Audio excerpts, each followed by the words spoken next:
Hello, everybody. Welcome to Dungeons Developer Insights, a fun show where I take the time to sit down with some wonderful people from Stone Games that create Dungeons and Dragons Online, everybody's favorite game. And today, I'm joined by Lynnabel, who's going to help me design a universal enhancement tree that was voted on by the YouTube community on my channel. So, welcome. Yeah, it's great to be here. I've been looking forward to this ever since the idea got floated around. And like I'm so excited. This is gonna be great. Yeah, I'm really looking forward to it too. I find like literally just sitting around and thinking about Dungeons and Dragons and thinking about some of these trees is like I just do that all the time in my spare time. I'm sure you do that as well. You're just like, wait, what if Dungeons and Dragons, but like this?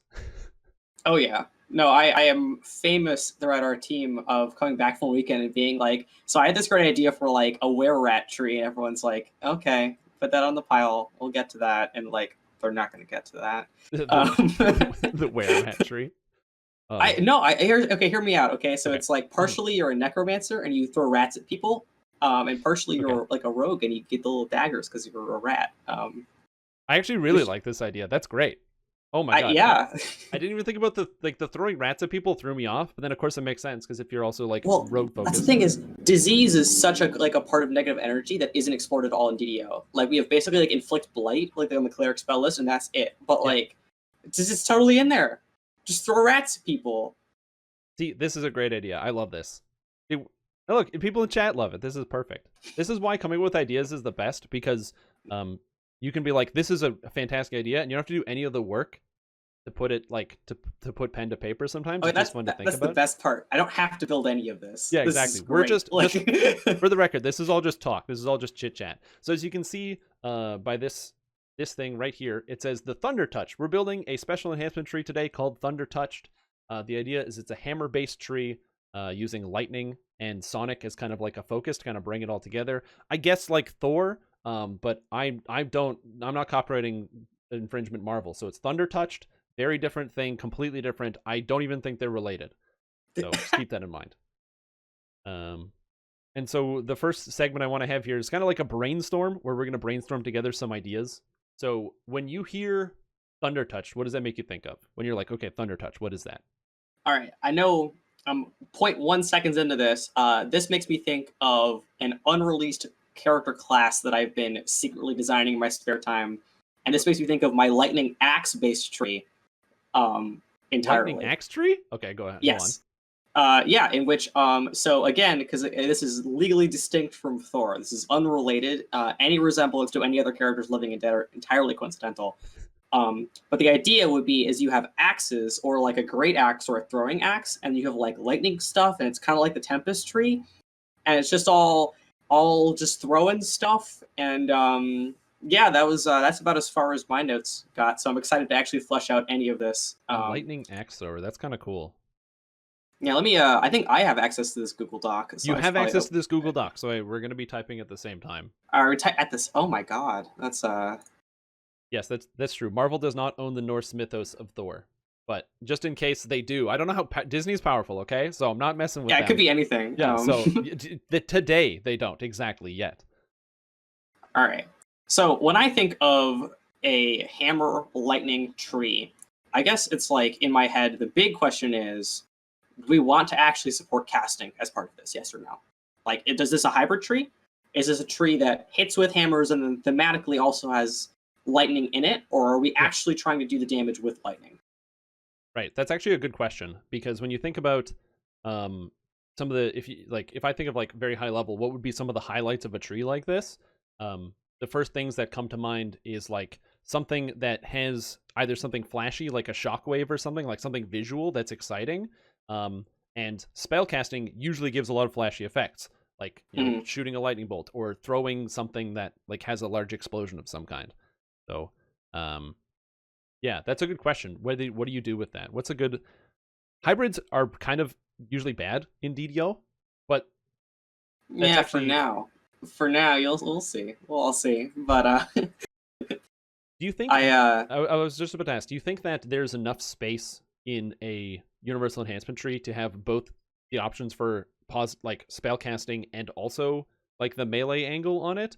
Or do you think it would be best to split it in two? Or if you had separate trees, would there be enough in one tree to make it work? What do you think? Gosh, that's a complicated question. It is a complicated question. I personally think that DDO's problems with hybrids are actually self-fulfilling.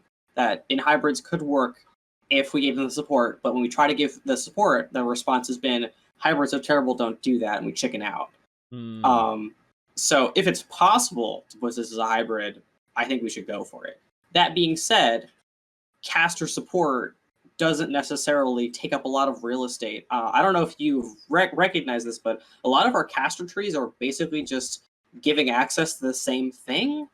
And I don't necessarily think a universal tree needs to be completely standalone on its own. Like if we assume that at some point they have access to like a caster tree for like, you know, their base SLAs and for like the meta magic stuff, and like we can kind of pare down some of the boring stuff and then get right into the meat of it.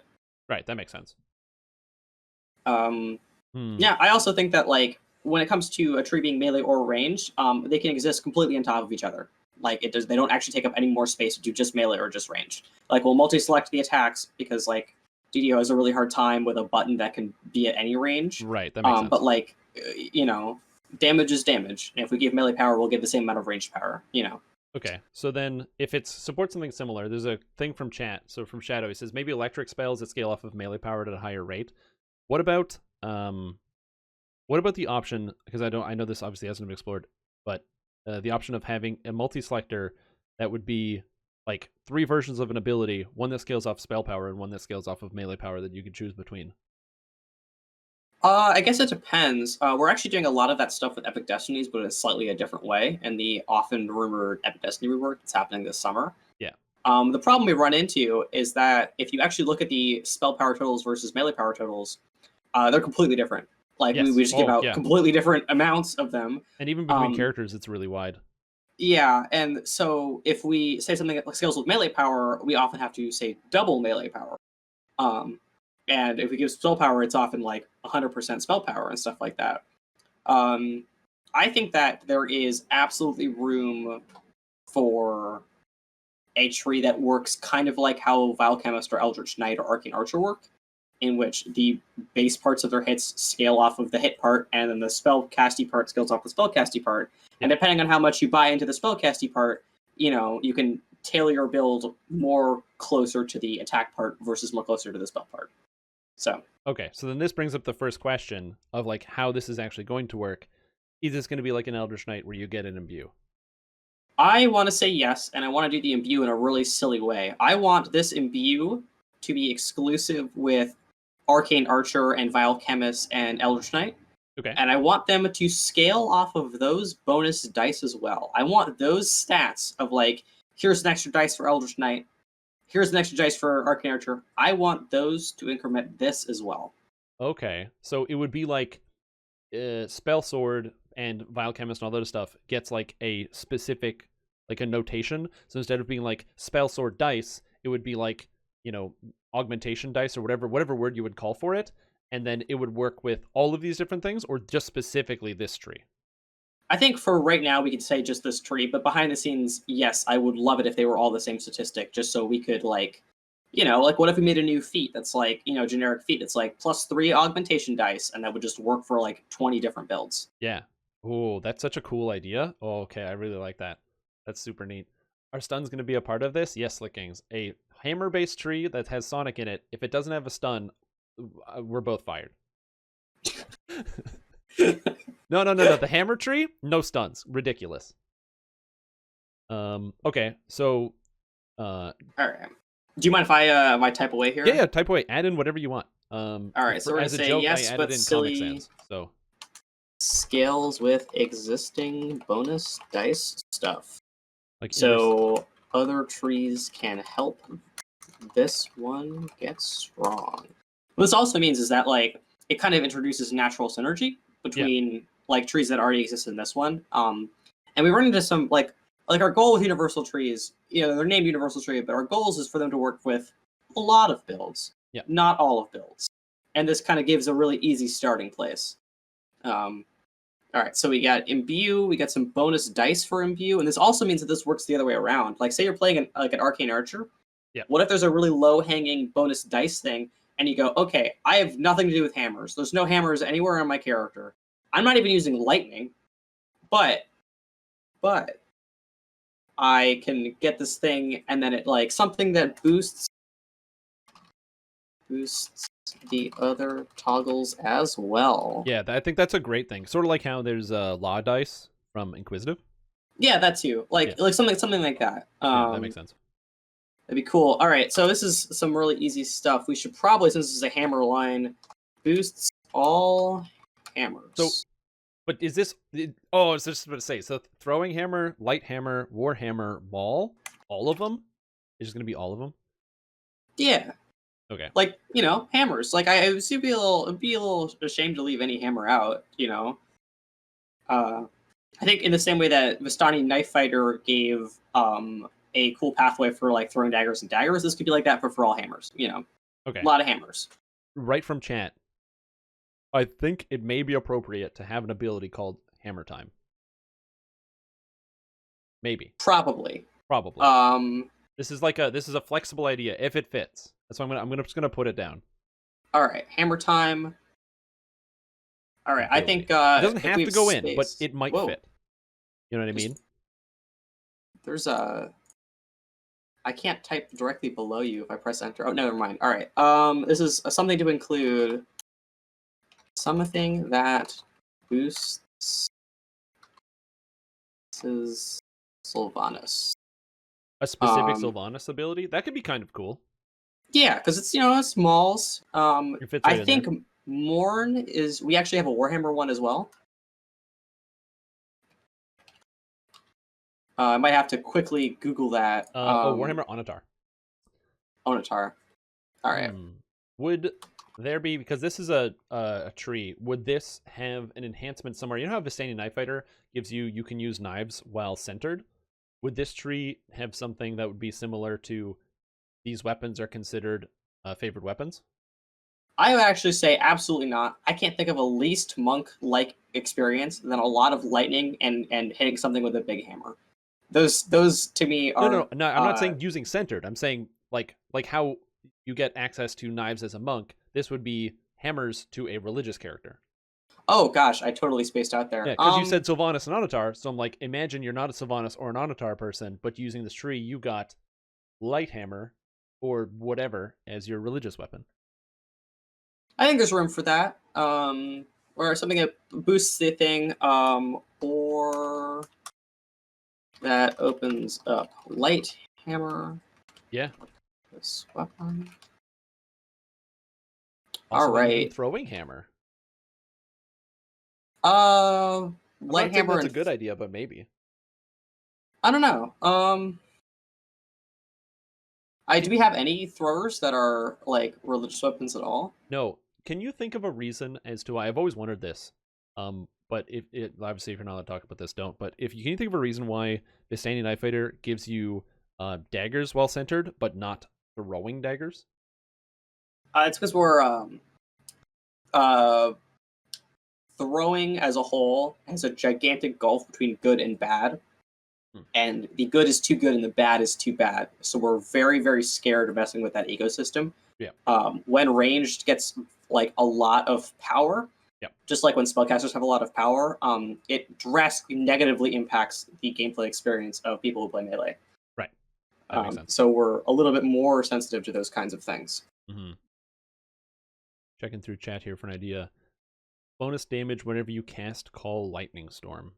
Now, that sounds too specific, but there could definitely be an enhancement or something that gives you more stats when you cast lightning or sonic spells. How about that?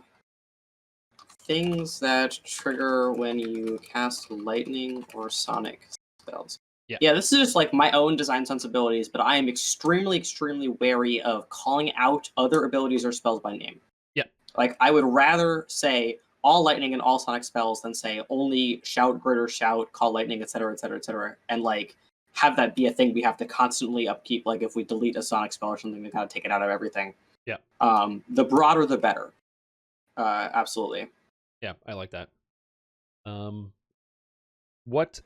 Probably lightning resistance. Oh, lightning Probably resistance. somewhere in there. What about sonic resistance? Like a hybrid because it's lightning and sonic? Yeah, okay. We actually we have a native stun from Sonic immunity thing that's on like 2 raid items. We could probably get that out too. Somewhere in the tree, sure. Maybe like a Yeah, core somewhere. yeah. I forget what that's called on loot. But Yeah, we actually have it's somewhere. I know what you're talking about. I can't think of an ability that does yeah, that. it's something.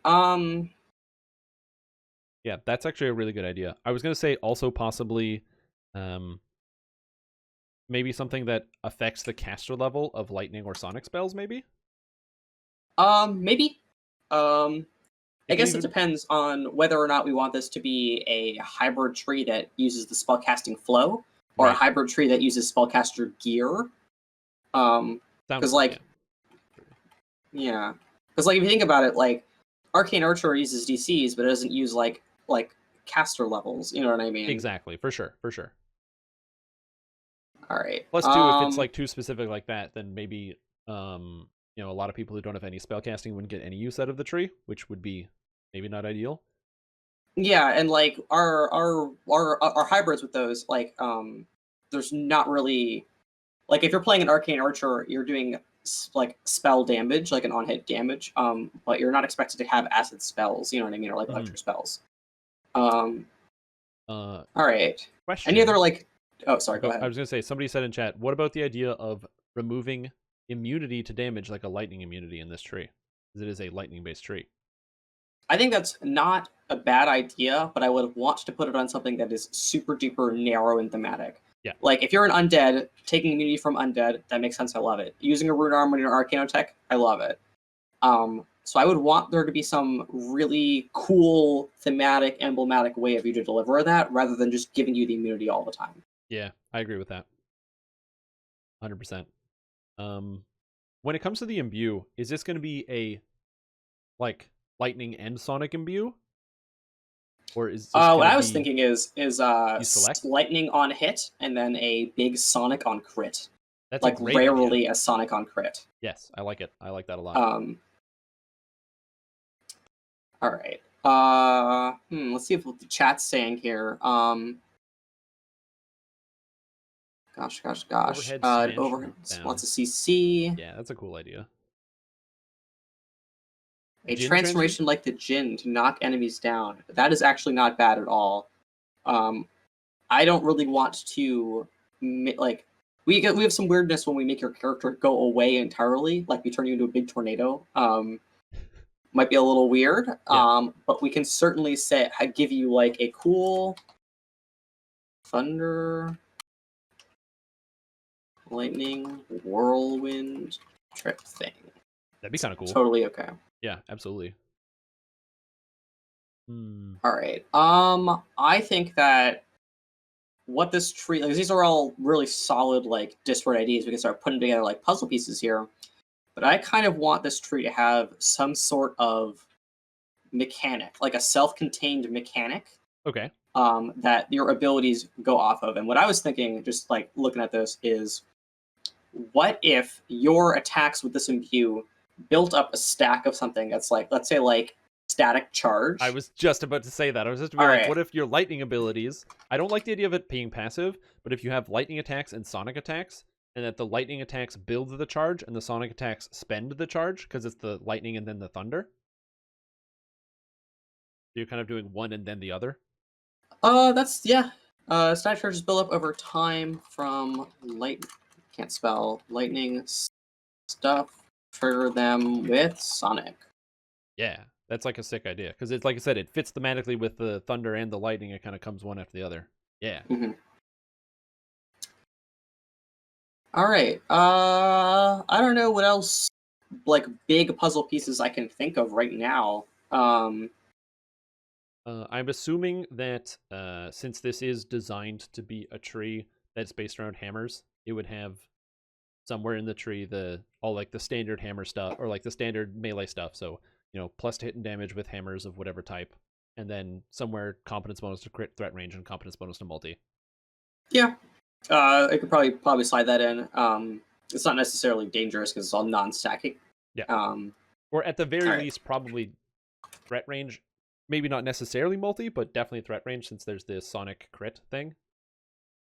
yeah, crit stuff for the martial part. Mhm. All right. All right. Enhancement that treats warhammers as hand and a half. That sounds like it would be either a nightmare to program or probably not the best place for this. Uh, Would it? I don't know. the worst. So this is like a terrible part of DDO is that sometimes you end up with things that should be really easy, but are impossible. Like they're just like DDO has no idea what's going on and will never be able to give you that information. And sometimes you say things like treat thing as hand and a half, and you're like, yeah, I'll just press the checkbox while this enhancement is on, and it'll flip right over, no problemo, you know. I don't know. I think that that kind of stuff is really cool, but I would want to put that in like a feat or something, so it's not necessarily thematically linked to this. Okay. Um, Oh, great idea from Storm Rever. Says proficiency with hammers. What about that's a requirement for the tree? Sort of like how you that's solid. yeah, like you need the magical training to get access to Feydark. You need proficiency with the hammers to get access to this tree. Are they all? I believe a light hammer is a simple weapon. All of them are martial. All three. Four. Really, Right? a light hammer. Four. Light hammer, Ew. warhammer, maul, and throwing hammer are all martial. I'll be honest. I can't really use martial weapons. And I can probably use a hammer in a fight. I feel like that one's a little. Well, yeah, Oh. it's a pretty basic weapon. Like I think I can figure it out. Like hit him with the end. Like Mhm. it doesn't seem that complicated, but I guess. All right. Okay. I like that. Requirements. Yeah, it's just like a weird requirement. Yeah, martial weapon proficiency would cover all of those. We could technically check for all of them if we wanted to. But yeah, that would be a good way to do it. All right. That makes sense. Cool. And I'm trying to think. Okay, so I'm picturing we gotta have some lightning based attacks that are gonna fit in there. We gotta have some sonic based attacks that are gonna fit in there. That's probably gonna make itself as we go up the tree. When I think about stuff, tier 5. Why am I playing this thing? What's my capstone? Is this a passive capstone style tree?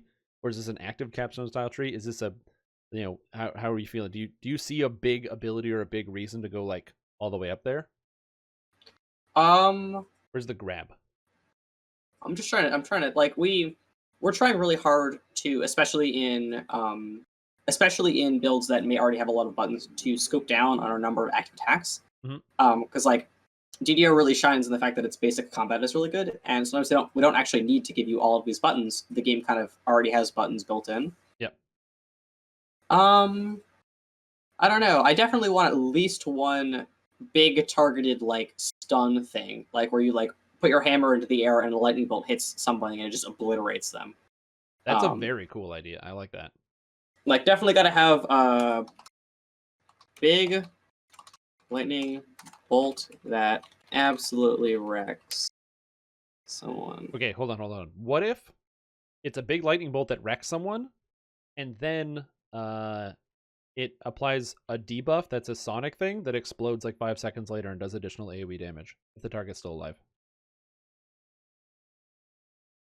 That makes have to sense. exist. I'm just thinking like, again, I'm trying to think of like the lightning and the thunder coming together. Part of me thinks that a way to make this really interesting would be if the only thing this tree gave you access to was the lightning. Yeah. And then you could trigger Sonic by hitting them with lightning again. So like this is maybe this is how the static stuff works, where like all of the abilities are built based off of like, hey, like one of those abilities is like, you hit them with the hammer and it does like a lightning bolt. And if they have like already have like 3 stacks of this like static, instead it's a big sonic explosion and it stuns them and it's like a big AoE. You know what I mean? Right. So every time you hit somebody, you put a static on them, as opposed to building up a static yourself. Yeah, or this could, I mean, it actually could go both ways, in which you're the tracker, so it's like every four attacks is like a really overpowered one. You know what I mean? Yeah, that sounds kind of cool. I kind of like that better because it's like it's so much easier for you to keep track of where you are. and it also prevents like a really feel bad moment where you've been working on a mob for a few seconds and someone else just goes like finger of death, and then you've thrown your game mechanic out the window. Yeah. No, that's definitely a good idea. All right. Smash hammer on the floor and AoE stun off of that. I mean, that sounds like a tier 5 to me. Yeah. I like the idea of like every series of active attacks, a big active attack happens. Yeah. And then you can either build around spamming as many small attacks as possible in order to get to the big attack, or you can try and like measure it out and like do the timing in a more planned way. Yeah, for sure. All right. Do we want to start putting these bad boys in a tree form? Yeah, the last thing I wanted to ask about, so Vile Chemist has several enhancements that are separate based on whether you're using a thrower or you're using a simple weapon, like a melee. Would there be something similar to that where while using a maul, like a passive, using a maul, it does one thing, and passive while using a one-handed hammer, it does a different thing? That's really cool. We absolutely can do that. The tooltip will be really long. Oh, absolutely. Like it's one of those things that DDO actually is really, really, really good at doing. Gosh, that makes sense. I think an easiest way to do this would be, I guess, like if I were had to put this together in a hurry, would be like abilities, add static or something, and if you're using a maul, it just adds 2 at once for some of the attacks. You know what I mean? That could be kind of cool, yeah, for sure. Oh man, I love that. Stay Puff just said a tier 5 that drops a hammer from the sky like Chaos Hammer, and I'm like, just take the Chaos Hammer spell effect, which is just that purple hammer coming down, and just add some lightning on it, color it up, and. So that's the thing. That's one of the things DDO has some real problems with is coloring stuff. Sometimes it's very easy, and sometimes it's impossible. Yeah, exactly. All right. Okay, this sounds good. Yeah, I want to start putting this in the tree. Like behind the scenes, when I do all of this stuff, like for an actual tree for DDO, I actually start with the tree first. I guess the first thing I do is put together an empty tree, and then from there I can fill in the blanks. Like I don't start with the brainstorming. I start with the tree, and I kind of work backwards. All right, well, let's do it. So I have the super professional tree layout here. Wow, look how professional this tree layout looks. I'm gonna get in contact with our art department, who is me, in the future, and make some nice, fun graphics that are easier to follow than this. But we'll get there someday. All right. I mean, this is almost how I do it, except I just use bullet points, and then I label the trees. I label the tiers incorrectly and confuse myself. Oh, okay, perfect. That's classic. Don't forget to do that. All right. Well, let's start from the very top here. Just what we're talking about requires efficiency in all hammers. Yeah. So martial weapons. That it makes it easy to understand, and then also there. Yeah. So just step 1 here, proficiency in all hammers. Yeah. All right. So our first cores are usually super boring. Yeah. Like they're just the most boring. They're not the greatest of abilities per se. So like kind of like the buy-in. +1 to hit, +1 to damage versus evil spell power. I'm trying to think of what the other ones are. What's something that hasn't been used? I was just gonna give you +5 lightning DR. Like. Oh, lightning resistance? Yeah. Sure, sounds fine.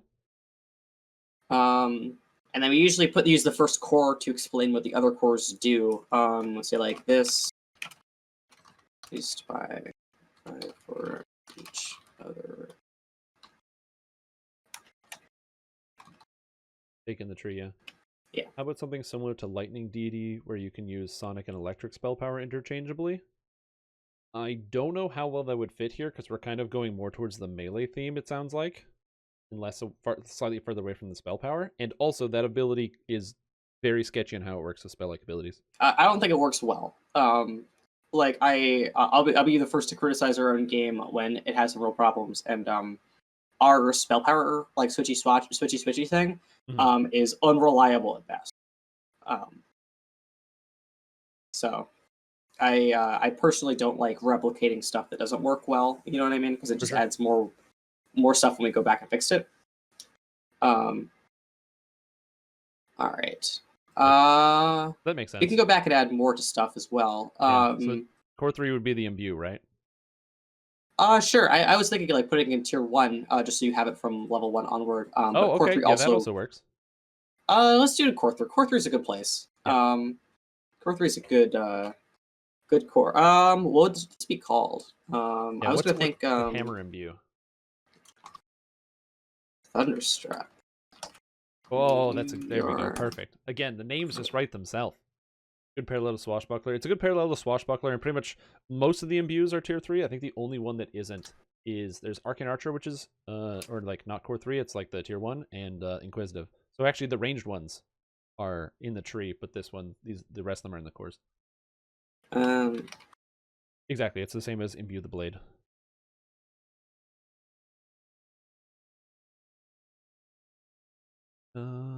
Wait, shouldn't each core just give toughness? No, that's for the toughness tree for the future. We'll definitely take a look at the toughness tree at some point of just all toughness all the time. Lightning resist per 5 character levels. It's a neat idea. I mean, that comes up to the exact same total amount. But the difference is you don't need to invest in the tree. I guess. Which I think it's probably better to invest in the tree.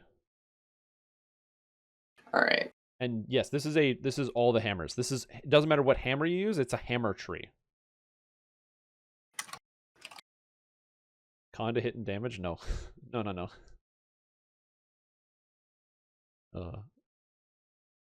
Honestly, here's my thinking, is that law on your side, actually we have D4s rather than D8s, and it has twice the dice, but I don't want to call it out that law on your side scales halfway, so we're just going to have to make this really overpowered. Yeah,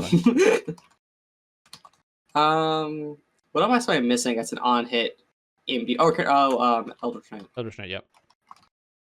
It all scales together. So in case you missed this, the idea is that you get the D8 damage of spell power, and you'll get more damage dice from the tree. Probably when you level up. I think it's every 3 levels you get an extra dice from the regular one. Yeah. All right. I'm gonna try and this is something DDO can do. Is that on hit it's going to do electric, and on crit it's going to do sonic. Yeah. But it's not going to do both. Oh, can you be like it's critical strike and then turn it off? Maybe. With enough time and effort, anything is possible.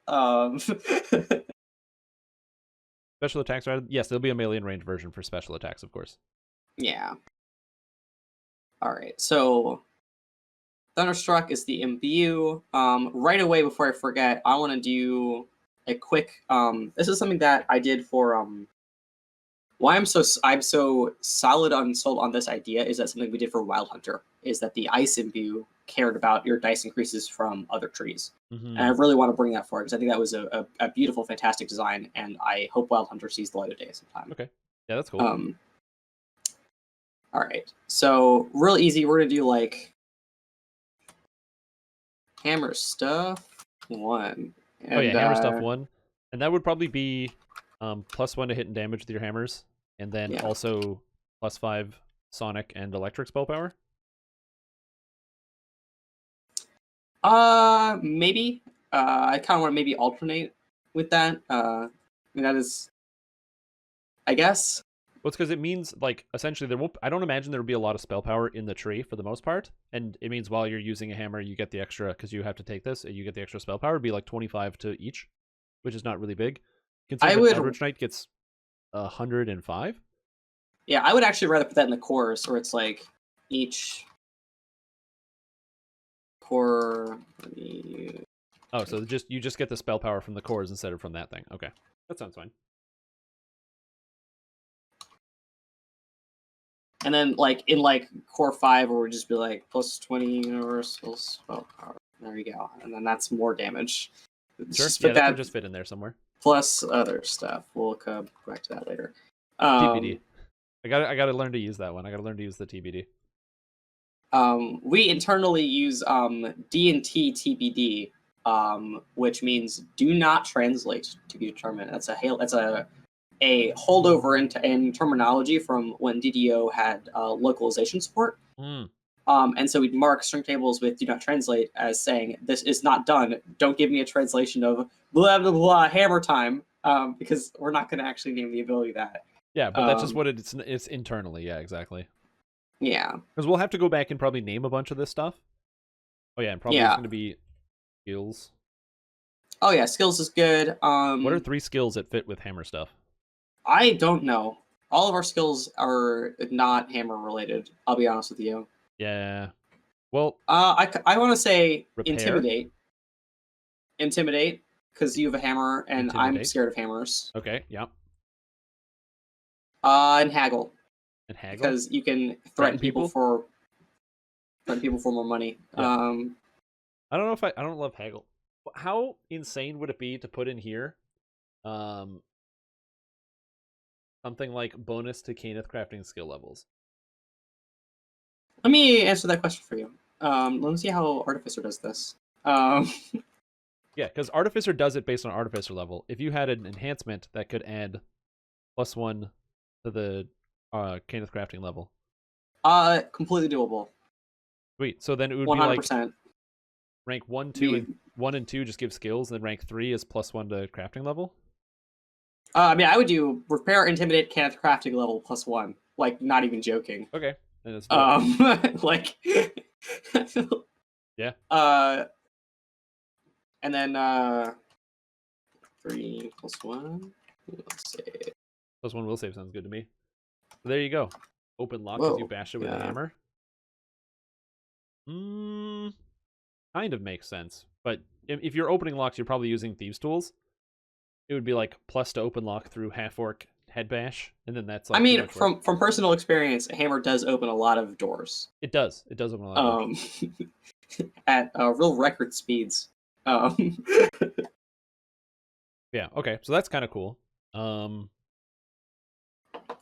What? All right, you got. What else goes into like a core 1 or like a tier 1? What else fits in that tier 1 when you think about it? Usually, like it's a bunch of passives, right? Yeah, bonus dice. +1 dice with BU stuff. The stuff not in this tree. We put a better tooltip on that later, but like, easy. If you're an arcane archer, bam, you know, spend that AP, get imbue dice, you know. Okay, so this is gonna sound really crazy. What if there was something in the tree that was an ability that you could use a hammer to disable a trap? Like you just hit the trap box with a hammer.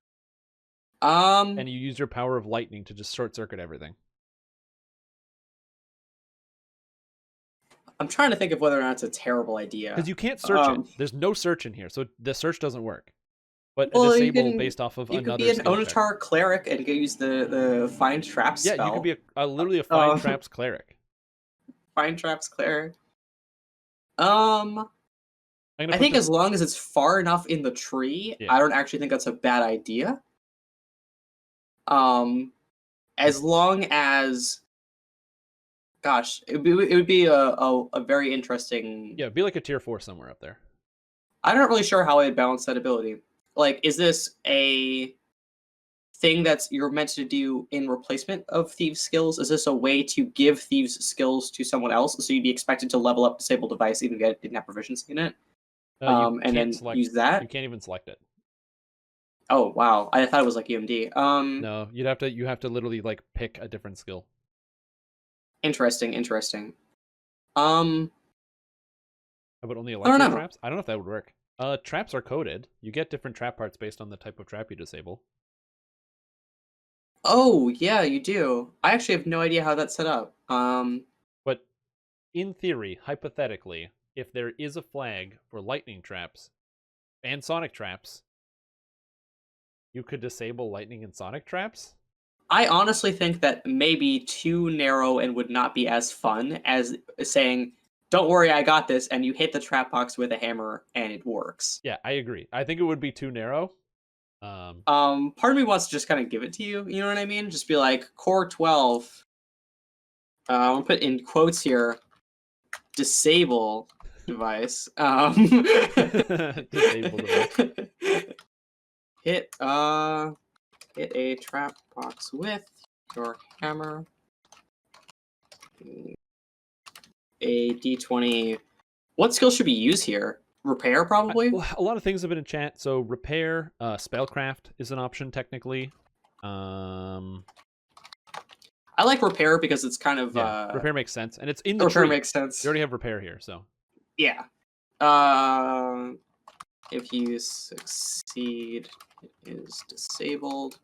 Part of me wants to add a caveat here that so you know when you're disabling a device and you roll a 1 and like it's a skill check, so I believe a 1 always fails on a skill check. 1 does not always fail on a skill check. Interesting. Oh, it's a 1. It's always on a save. Yeah. Part of me thinks that what this should do is, if you fail, it automatically blows up the box. Yeah, there's no like critical fail. Yeah. It's just fail. Yeah. Yeah. Better for tier 5 for 18s, you have to fully commit to something. So you have to fully commit. It's not that useful, Cerebria. If you want to disable traps, there's better ways than putting 21 points in this tree and also having a hammer on hand and also having repair, because you also have to search it. And you can't find traps above DC 20 unless you have a cleric spell or are a trap person. This is a Can you scroll that spell? Can you scroll that spell? Can you scroll that spell on an alchemist? That's a great question. I have no idea. Gosh. That's why this is a tentative. This is a tentative idea. It can move. I like this. I like this from a flavor perspective. Exactly. And sometimes we can pick flavor over function. So I have a question for you. This might be something that maybe people in chat are interested in. This obviously is something that's very flavorful and maybe doesn't feel like it should fit at the exact place that it is. How does stuff like this, where like this is a great idea, how does this fit into like the iteration process when you go through trees? Gosh, that's a really good question. Probably how we should probably do it is that cores are abilities that we consider you must take, and therefore must not ever do nothing, where other abilities you can opt to not take, and therefore can, in certain situations, do nothing. Mm-hmm. Maybe this shouldn't be in a core. I mean, I guess either that or it goes to the first core and we just break DDO. The first core. I mean, yeah, I don't know. Let's put it in tier 5 or something. I don't know. Yeah, tier 5 or tier 4. We'll just put it somewhere. All right, I'll put it in tier 5. It's neat. It's neat. Okay, perfect. All right, so other hammer stuff is we're just filling in some other easy wins here. Yeah, the hammer stuff with the plus to hit and damage makes sense. I'm trying to think of what else goes into a tier 1. So usually there would be like stunning DCs. Stunning DCs on a tier 1? That sounds great. There you go. This is gonna be called Thwack. Thwack? Thwack. You're so good at naming these things. Yeah, I know. It's Oh, my voice is low. Thank you for letting me know. I will rebalance. Apologies. I didn't do a mic test ahead of time because I'm a really, really good content creator. If you want, I can speak louder or softer, so to avoid stunning with hammers only. Adjustment. No, it's good. No, not with hammers only. I think I learned this from you guys, but all of the trees have weird low tier stuff and stuff in the tree that's useful by anybody. Yeah, the idea being that is like, even if you're not in a build that wants to use hammers, if you've got some extra AP lying around, yeah, you know. Mm-hmm. A damage guard at tier 1 that scales with spell power. That sounds either useless or really scary. Yeah, all right. I want to do, you know what's cool? Core 12, turning into a big tornado. I want to build that. Okay, tornado. Let's do it. Tornado form.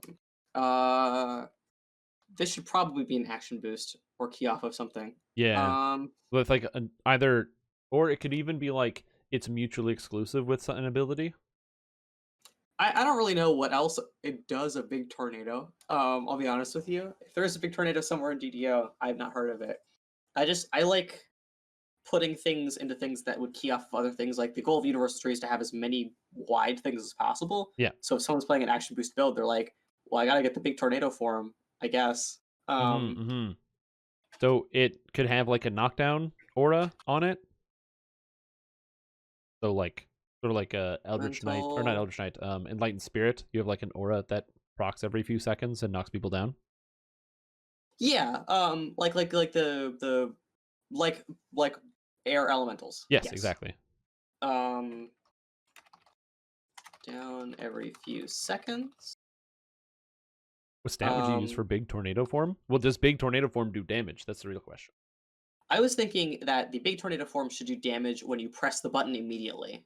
Oh, so yeah, so it's like maybe a big like a bunch of sonic damage when you press the button, and then because it's like a storm or something, and then it just has the effect on you.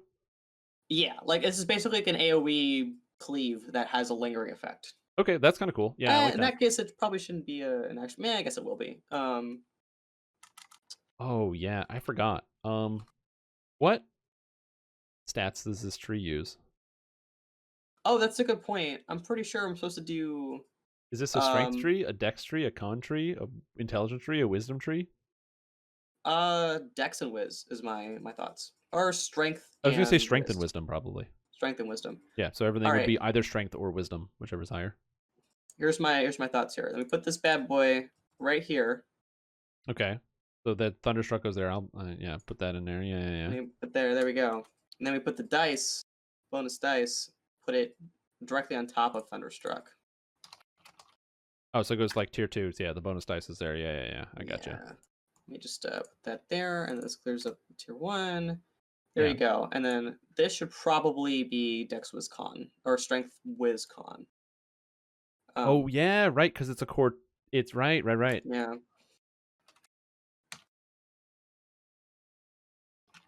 Con or I wisdom? know people Because are... it's a universal tree. And big tornado form is core 6 then? Yeah, core 6 makes sense. Okay. I mean, that means that a lot of people get access to it. Yeah, I'm a huge stickler for enforcing this kind of thing. Okay.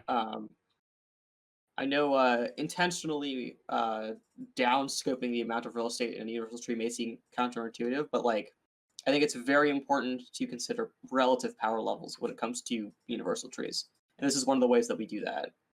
I also put this in tier 4 and tier 3 in the last column. Yes, that's a great idea. Strength casting based trance. 1/2 strength bonus to insightful spell DCs and strength bonus to universal spell power. That's another thing about me. You actually got the one dev that hates trances with a passion. I would actually rather remove them from the game than add another one. As long as I'm on this project, no more trances. You're gonna have to take me out. Like, I'm the one willfully holding this back. You can blame me entirely for it. Make dwarven hammer users happy. There ain't no dwarven hammer. That's why I want to do exotic weapon master with axes, because nobody gives any love to dwarven axes. No. Well, I guess I say nobody gives any love. I mean me. I don't give any love to dwarven axes. Melee power from the core? I don't know. The tree can probably have melee power somewhere. I don't think it's a bad idea to put melee power in like tier 5s or like a core 6 and stuff like that, but we actually just don't want to put melee power into the ecosystem in early game, because if you're doing less than 100 damage, it doesn't contribute meaningfully to your actual DPS. Like, if you're doing like, 5 damage a hit or something and you get 5 melee power, that's literally a net 0 increase. Like, that doesn't actually do anything. That is a stat that once you get to a certain point in the game, begins to be a multiplier, but before then, it does not actually meaningfully increase your DPS. Yeah. Somebody in chat suggested an ability called Bonk, which sounds great. Which would go. It doesn't. It's name pending. But idea here is we have Bonk. It's a tier 2, and it is melee / ranged multi-selector. And it would be just throw / hit with hammer, stun with some DC based off either strength or wisdom, and maybe add some sonic damage on it. Here's my pitch. Yeah. Here's my pitch. Because I feel like there should be like some stun effect somewhere in the tree low tier. I think that what we should do is, how about this? Rather than in Thunderstruck, why don't we see each Vorpal hit? 1d sonic damage and builds 1 acidic charge on you. Okay. Throw a hit with hammer. I'm gonna borrow this text here or whatever. Deals lightning and deals 1 Oh, it static. automatically builds a static charge. There we Yes, go. if you have 3 static, instead this does a ton of sonic And stuns. and stuns. And it consumes your static. Yes. Yeah, that's a great idea.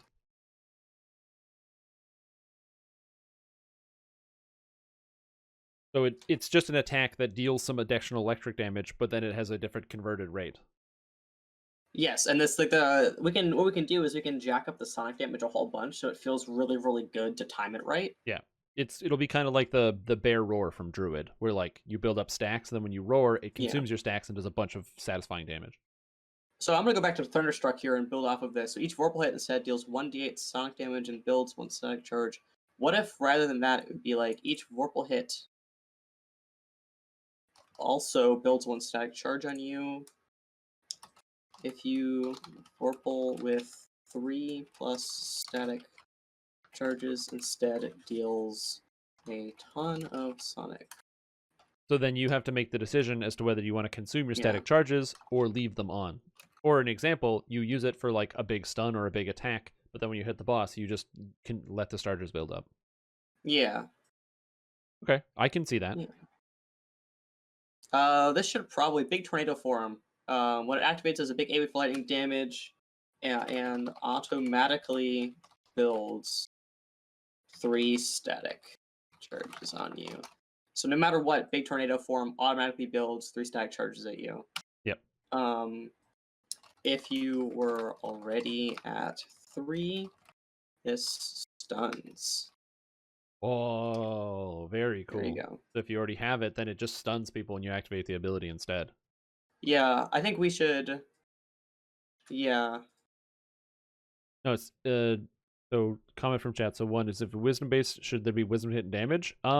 It's not so much that it is wisdom based, it's that you have the option of going wisdom. So if you have wisdom from somewhere else, it would also apply here, like a favored soul of Onatar or something like that, or somebody who is in falconry.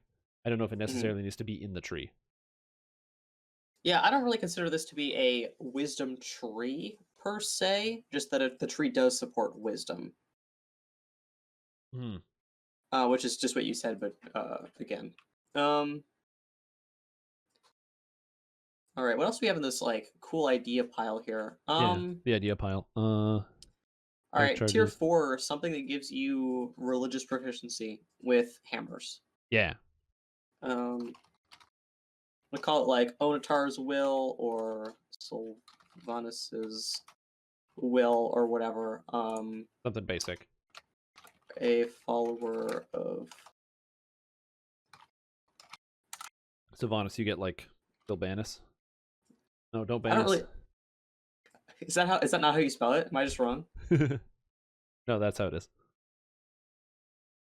All right, this should just give you something really cool. But I don't know what that really cool would be. Do you have any ideas? Oh, if you are a follower of them, do you get a bonus? I mean, if you're already a follower of these two deities, Onatar and Sylvanus are very different. Sylvanus' nature, Onatar is the forge. Mm-hmm. So I would imagine they would be different. So like Onatar would give you like fire absorption or something maybe. Sylvanus gives you natural armor bonus. I don't know. It's not as exciting though. It's not as flashy. Yeah. Like Someone in chat says like +1 imbue dice. If you are neither, you may select this to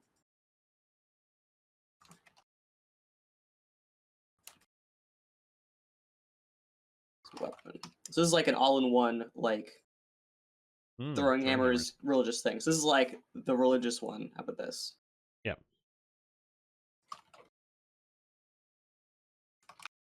Hammer religion enhancement. There we go. That's not too bad. TBD. We'll come back to that. I do like the suggestion that a passive enhancement that makes it so when you take lightning damage, you have a chance to generate a charge. That's solid. I like that a lot. That's like a tier 3, I guess, maybe. Yeah, that'd be cool. I like that a lot. Um, Oh, that can't go to, there. like That's hammer stuff. lightning blooded. Oh, that's the wrong place. That's the hammer time Yeah, column. I'll move the hammer stuff in there so we don't miss it. When you take,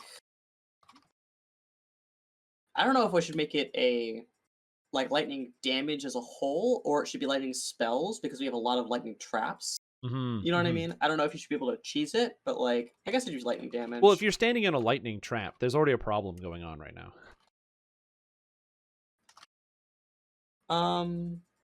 Yeah. Yes, this will go on YouTube later. How about that? It also just heals you. Like screw it. Like why not? Yeah, sure. It's like a. It could be like a. Like one of the augments, like Golem Sword or something like that. But when it's Yeah. lightning damage specifically. All right, I want to put another big cool attack. I want to do a tier 5 hammer hit, but it's like a ranged sort of dealio. Yeah. Lightning Rod is a good name for this. Raise your. Any interaction between melee power and electric spell power, like adding twice your melee power to your electric spell power, or 1/10 of your electric power to your melee spell power. How is there a particular reason why we don't have 1-to-1 power conversion between different abilities? Sorry, when you say 1-to-1 power conversion, Or not 1-to-1, but like abilities, something where it's like, oh, you know, like a tier 5, like add your melee spell power to your lightning spell power. add your melee. Or melee I'm sorry, power. one more time. Add your melee power to your lightning spell power.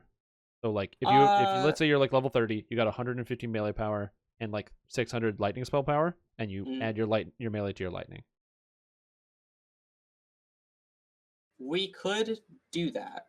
I would worry that it would have the same inherent problems that our spell power conversions do right now. Oh yeah, because it wouldn't work for everything.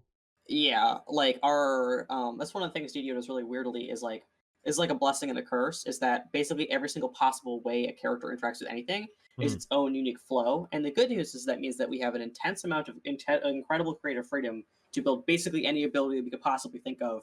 And there's hookins all over the place, and we can just invent things whole cloth. The bad news is that it's very difficult to make things like that work because you have to go into basically every single possible way that thing could be implemented.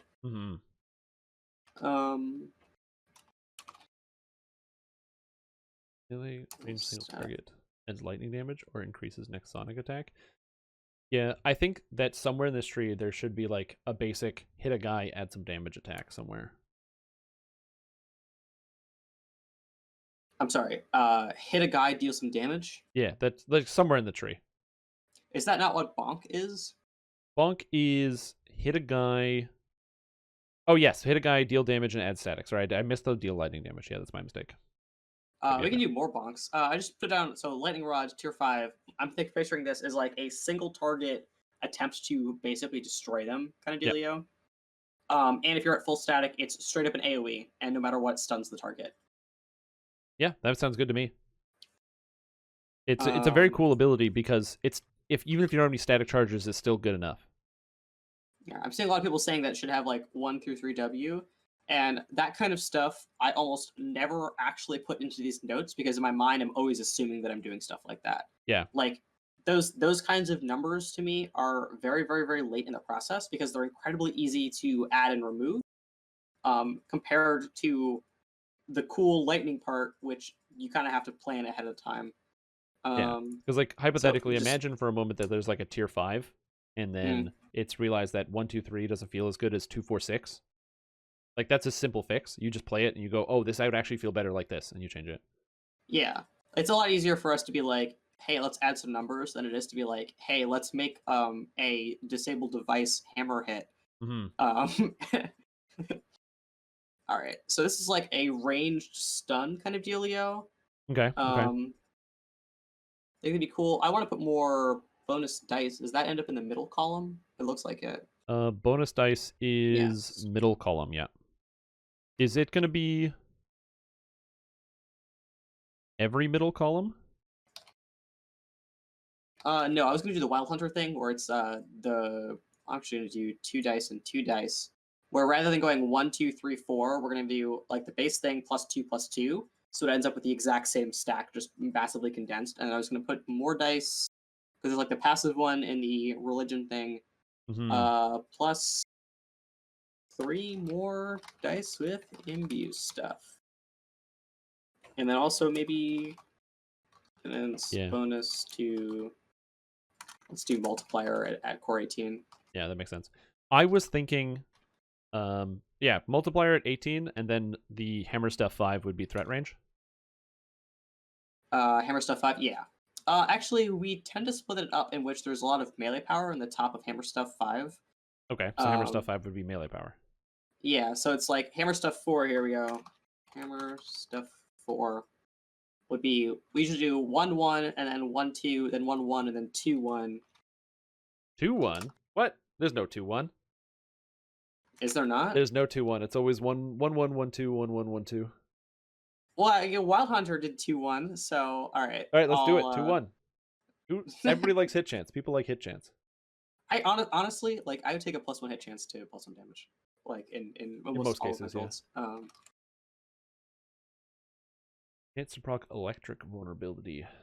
And this would be +3 to hit and +3 to damage with hammers, and then +15 melee ranged universal spell power. I mean, that there we seems go. pretty That's good. a nice chonky tier 5 right there. That is a big tier 5. All right, so how I'm thinking this is that what we should probably do is because we got the weird tier 5, which is quote unquote disable device. Yeah, I like disable device. It's very perfect. We got a CC tier 5, which is like the lightning rod. So I really like the idea of a passive based on the type of hammer that you're using. So two-handed hammer, maybe you get bonus extra dice. One-handed hammer, you get something else. And throwing hammer, you get something different. All right, how about this? Imbue tier 5. So we're just going to start it off with like a really good, like weighty, like +3 imbue dice. Sure.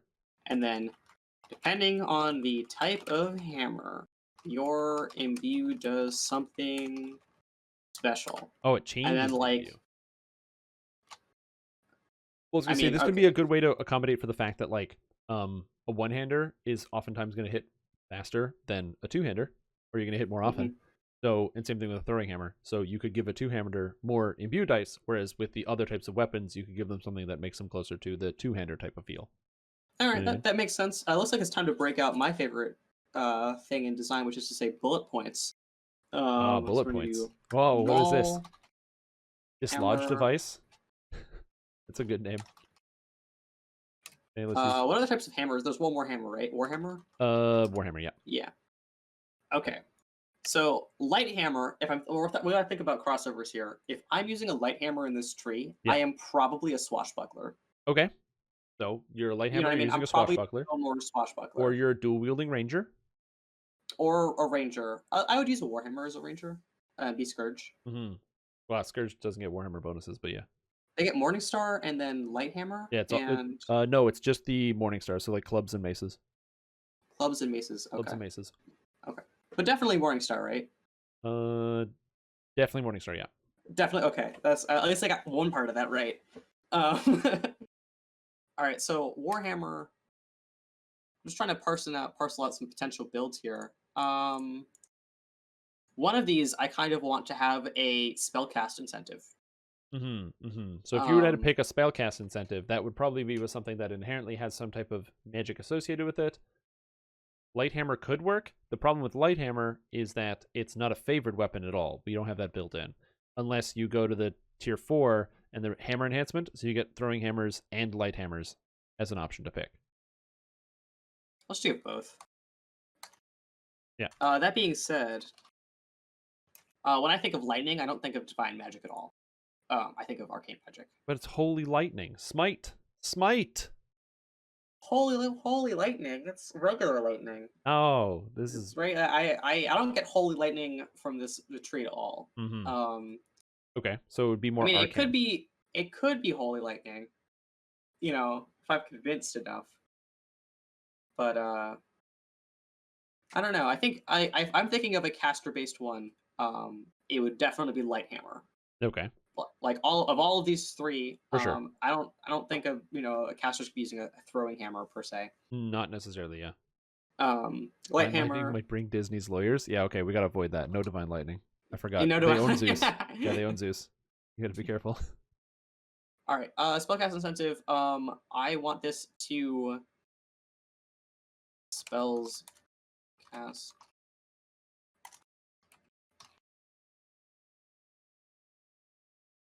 Ooh, it adds extra sonic damage. Yeah.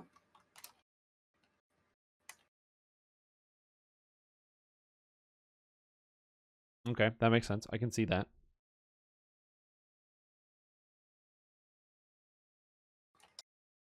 Does big damage. That's a really technical term there.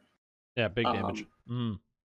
So this like links the light hammer around. So if you wanted to play a more spellcast version of the hybrid, Mm-hmm. then this would provide an incentive for that. Plus, it's still a cool weapon. Mm-hmm. It's still a cool weapon. All right. One of these things is probably just going to give a whole bunch of stats. Like Maul is just going to be like, I said, you give know. Maul more imbue dice. All right. It's a bigger weapon, so it just carries more imbue dice. +2 imbue dice, and I'm doing this. Your basic imbue sonic thing does more damage as well. Like, so, you know, like back in the actual, like, Thunderstruck thing, where it's like where there's like the Vorpal? Yeah. Yeah. So this also boosts the Vorpal portion as well. Okay, that makes sense. Yeah, so it just hits harder when you hit harder. Retreat, bash him up, bash him in. Imbue damage to deal bludgeoning. I feel like adding extra bludgeoning damage on a hit doesn't fit with the thunder. It's got to be thunder and lightning if we're adding extra damage. Mm-hmm. All right, here's a really, really silly throwing hammer suggestion. Mm-hmm. On when your basic imbue Vorpal goes off, it chains like chain lightning. Ooh, so that's very cool. So the Vorpal is a chain lightning effect. So you throw hammers and it causes chain lightnings to go out. And very rarely, because it's not all the time. You got to Vorpal a guy.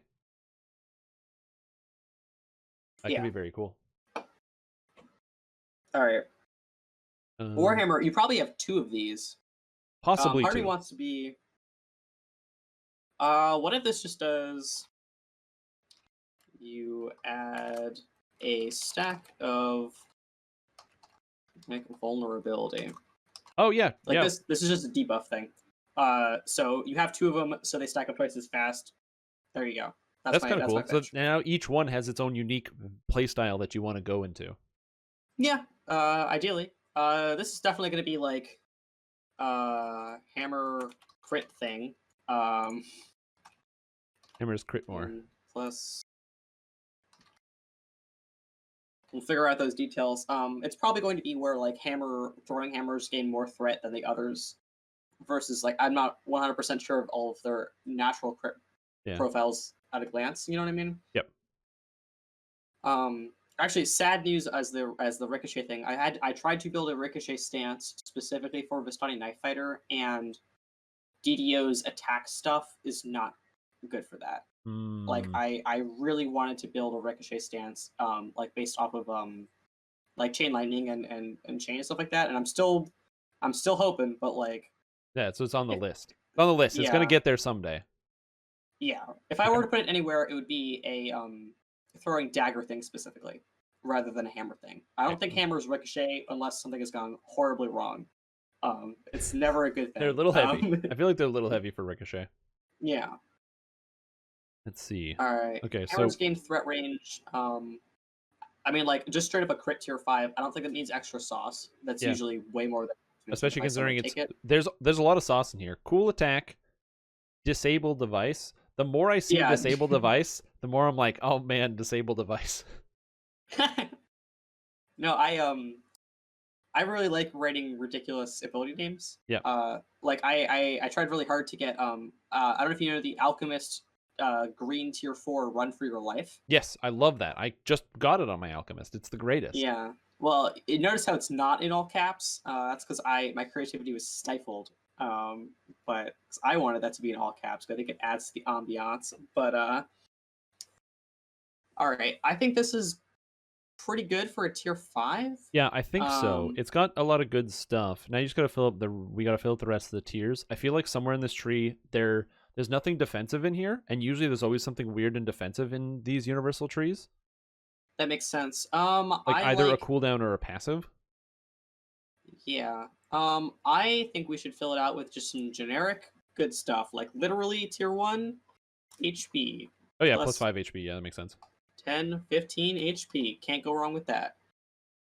All right, Use Warhammers and to stack like, well and swap to a different hammer for damage. Yeah, maybe.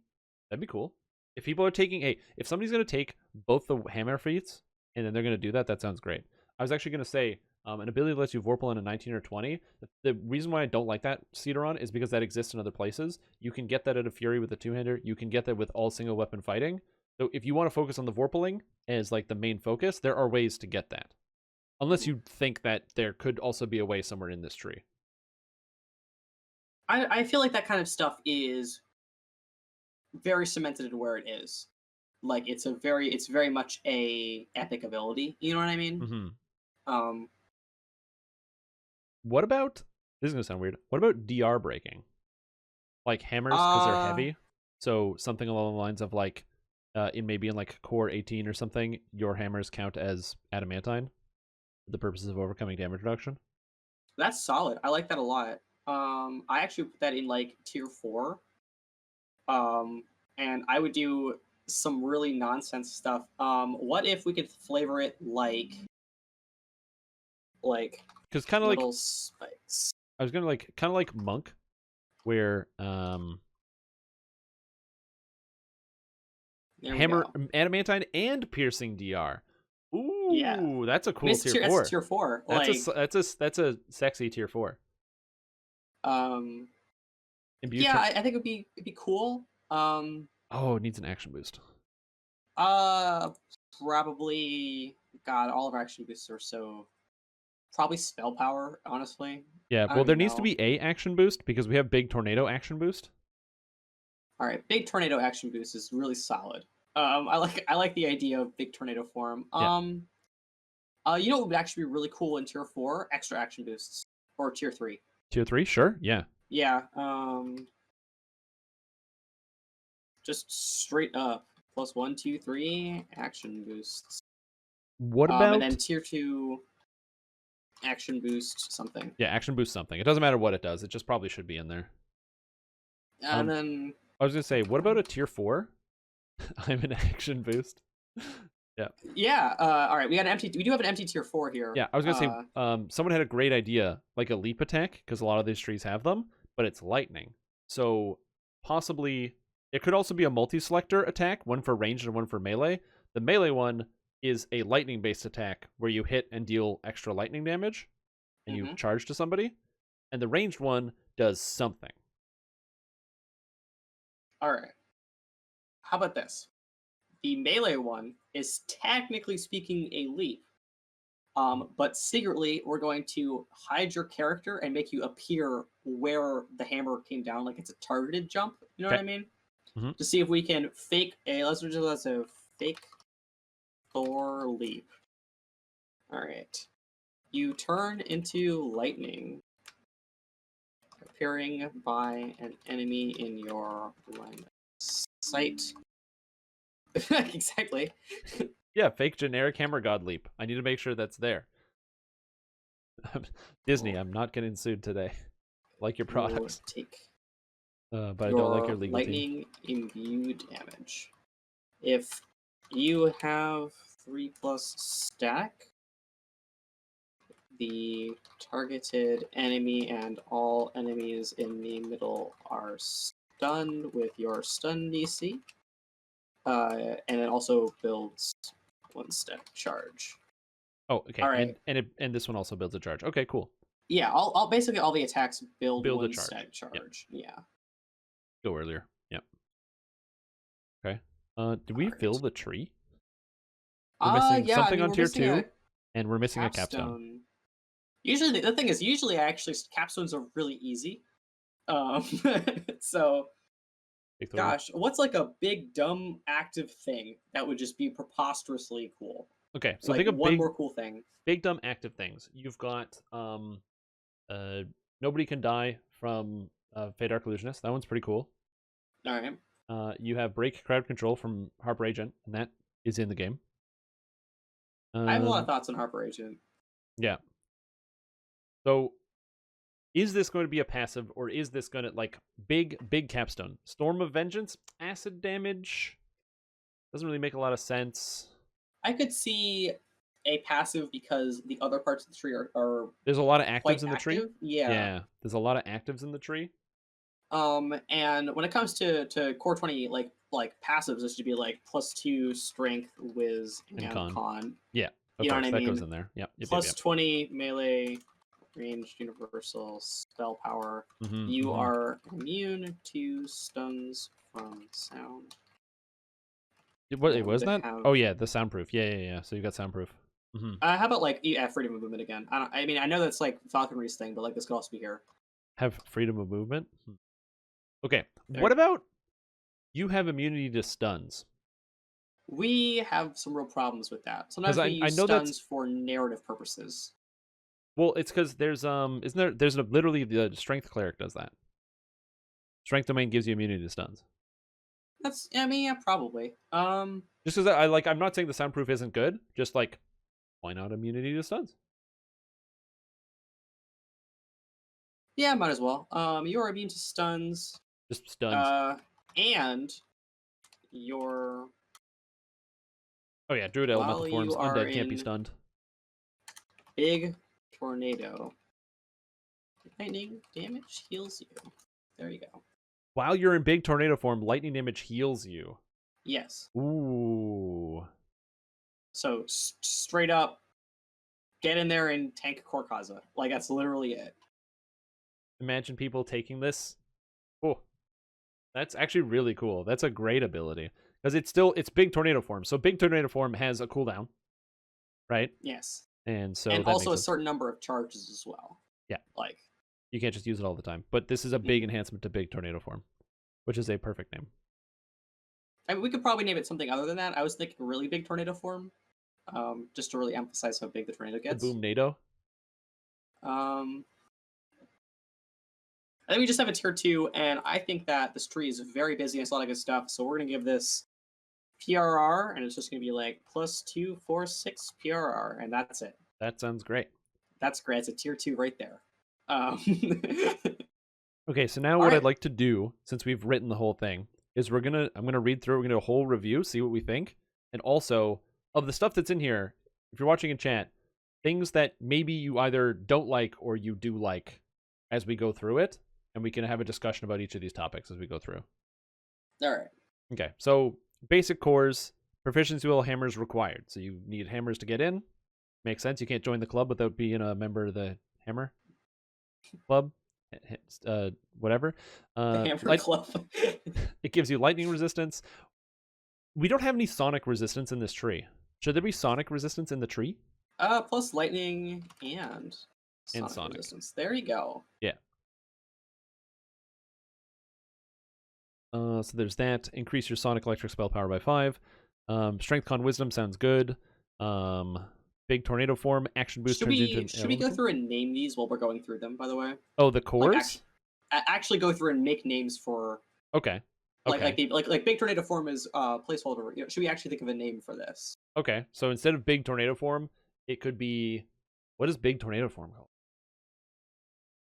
Eye of the Storm. Eye of the Storm is great, except that's the name of the barbarian tier 6. That's a capstone. Sorry. Cyclonic Incarnation. What I usually do is just steal a name of a magic card. Embrace the Storm. Embrace the Storm. That's great. How about Storm's Embrace? Storm's Embrace is also good. Storm's Heart. Embrace. That's a place in Giant Hold. Doesn't work. Storm's Heart too. Guardian DDI. Right.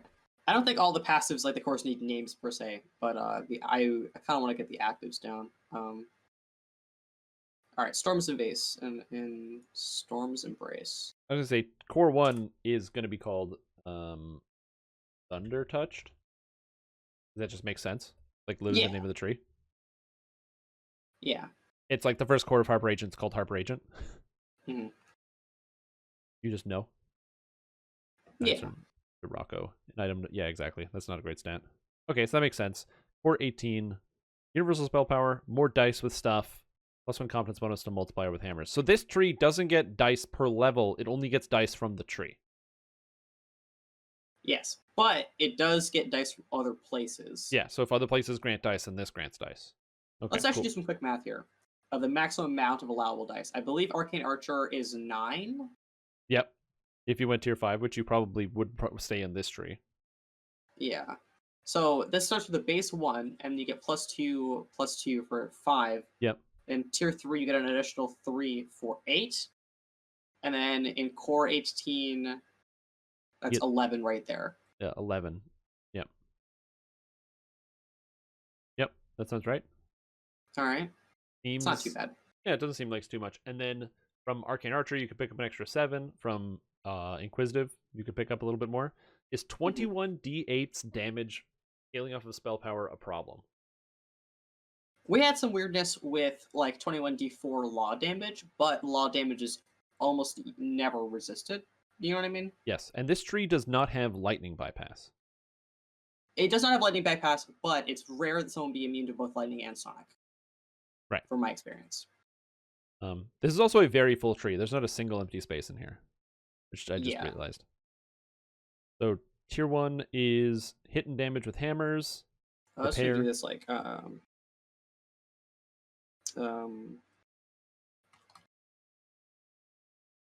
there we go. Forge strikes 1.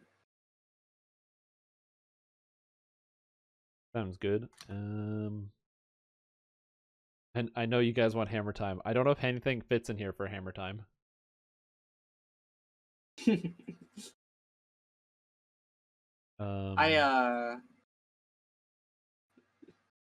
time is quite good. Hammer time is quite good. I just don't know where it goes. Builder's hammer. Let's look at this. Builder's hammer for the repair 1. Maul technique. Builder's way. All right, repair, solid. Intimidate, Keen's crafting. Good call on the builder. That's a word I didn't think of. Forge Master. It's already Forge Strikes and Forge Master on tier 1. That's too busy. This could be Stunning Strikes. I know we've used it 1,000 times, but that's usually what we name these. Yeah, sounds good. Stormborn plus hit points. Yeah. God, what actually would be a hit points thing? 30? Sturdy? Yeah. We need to rewrite the wheel. This would be just like For PRR, what would you call that? Tough as nails. Love it. Yeah, tough as nails is great. That's perfect. This is working well. Bonus dice would probably still just be bonus dice, right? That makes sense. All right, Bonk needs an exclamation point. Yes, Bonk needs an exclamation point. Action boost. Right, action boost something. This should be either spell power or attack, I think. But like just straight up like attack, like a multi-selector. Yeah. Okay. Spell power makes sense. I can see that. You have a lot of extra dice, and so it can be good. Action boost spell power is one of those weird ones where it gives 10, 20, 30, just like the melee power, which is 10, 20, 30, except they have very different levels of scaling. That's always my worry about action boost spell power, is that action boost spell power is like a non-taken action boost because the difference in the amount of powers, it's like 3 to 1. I feel like a lot of our action boosts have that problem. Like if you're thinking about like bad action boosts, like we also have like, action boosts, saves. Like, compared to action boost haste or action boost like movement speed. Like there's like 2 that are in the upper echelon and everything else kind of handles around in mediocrity. They're very close together in mediocrity. What if we step outside of it and we say action boost, like what if somebody's saying their action boost strike through? Maybe this tree to me doesn't really seem like a tree that strike through makes a lot of sense in. Yeah. Only one of the 4 things care about strike through. You know what I mean? Yeah, I know. Action boost saves. Action boost saves is okay. Action boost. How about saves or double strike? Saves or double strike would probably be fine. People like double strike. It's good. But there's also double shot. So it'd be like or double shot. Does double strike have double shot part of it? It's double strike and double shot. Yeah. That's great. That's I'm an action boost. Choose one of me. There we go. For flavor point, strike through is the lightning arcing. Is it though? Kind of. But Kind of? but we actually, the lightning arcing thing is the throwing hammer thing in the tree. Yeah, that's actually, I think that would look really cool. I think that would be a really interesting visual, you know what I mean? Of like you throw a hammer and lightning continues to arc between the enemies. Yeah, and it's rare. It doesn't happen all the time. It's only on those special Vorpals. Yeah. All right, this is Forge Strike 3 here. Yeah. Ooh, lightning blooded. When you take lightning damage, you have a chance to gain. I like that. Even more dice, extra action boost. That makes sense. Ability score improvement. Man, tier 3 is flat. It is all passives. It is. Do we want to move one of these? Maybe. What I don't like about this is that these are all 1 ranks except for the extra action boosts. You know what I mean? Yeah.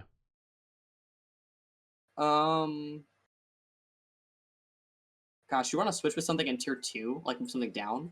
Like maybe action boosts or We can't move the action boost. You don't want to move bonk because you want to have a low tier thing you can press to do something cool. You don't want to move tough as nails up because that doesn't fit. You can't move metal spikes down. This is a 3 rank ability. This should be like 1, 2, 3 W. You know, something like that. Yeah, that's a 3 rank.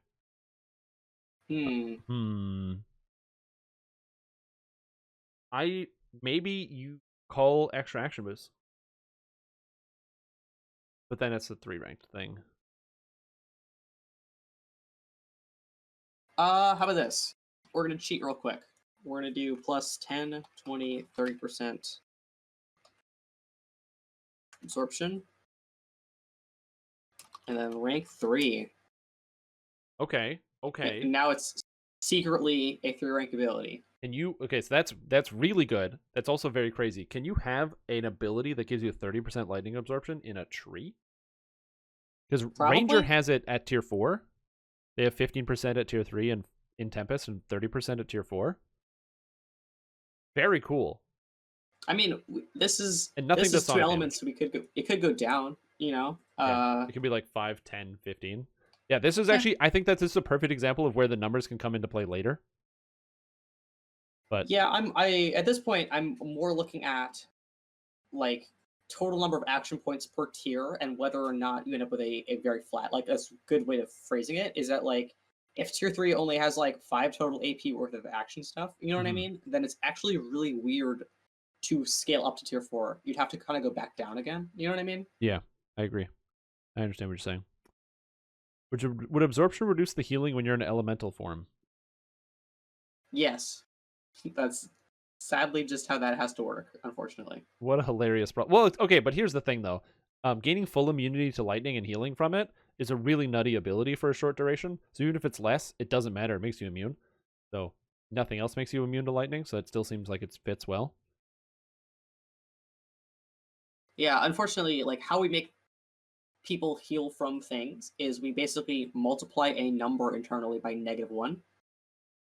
And if that number is negative, then you heal from it. And if it's positive, you take damage from it that's then reduced. But if the number is higher on the positive end, you take less, and the number is higher on the negative end, you heal less. So, like multiplicatively, it's So then, would it make more sense to just weird. put this as just sonic absorption? But then it wouldn't make sense for the lightning damage, static charge thing. Probably. At the same time, when I'm thinking about universal trees, it's like thinking about use case here. What if someone just wants to dash into this because they're tanking Korkaza? You know what I mean? So they just want to pick up the lightning absorption, which you can do. Yes, and lightning Yeah, also hits hard, very high top end. Yeah, I would rather do some extra dance with the very, very top end to make it cooler and work around that penalty than to try and avoid it altogether and lose access to something that's very strong, I guess. Right, that makes sense. I would, well, you could just probably shove something in the capstone that is, you know, while in Storm's Embrace, lightning damage heals you and your absorption is set to 0. Probably. I don't think that's I don't know if that's physically possible, but I'll see if I can figure that out. Heals you, parentheses, at this time is set. Yeah, exactly. Add penalties to the form. 0%. Yeah, I don't know if that's even possible because you'd have to like you're not like reducing or adding. You're just setting a number to something. I don't know if you can do that. It depends on the order in which we actually do that, but it is physically possible. Oh, because if you set it to 0 and then you equip a lightning absorption item, it undoes it. Yes. So, I mean, if it's a short duration thing, it's very unlikely that someone is going to be doing gear swapping during it, Right. and the potential for them breaking it is a lot lower than if it were passive. All right, this should be named Forged Strikes 4. Oh, Hammer Religion Enhancement TBD.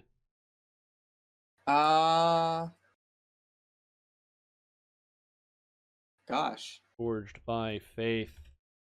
Love it. Perfect. Ship it. Fake generic hammer God leap. Ride the lightning. Yeah, ride the lightning. There we go. You can apply a self vulnerability buff, maybe, but you don't want to do more than 100% because doing 100% is already good enough. Shield bonus or natural armor bonus. There's like no. This is a very forged tree, and there's no armor class in this tree. Oh, we could probably throw armor class in somewhere. Yeah. We'd have to take out some offensive stuff though. That's what I'm saying. They're like, I think there needs to be a cut somewhere for offensive stats, and throw in because it's like I feel like there should be armor somewhere. I don't know where. We could cut the stunning DCs in tier 1. I'm a little hesitant to cut any of the attacks because I feel like they're so cool. Yeah, the attacks are very cool. I was thinking more like a passive somewhere in the tree.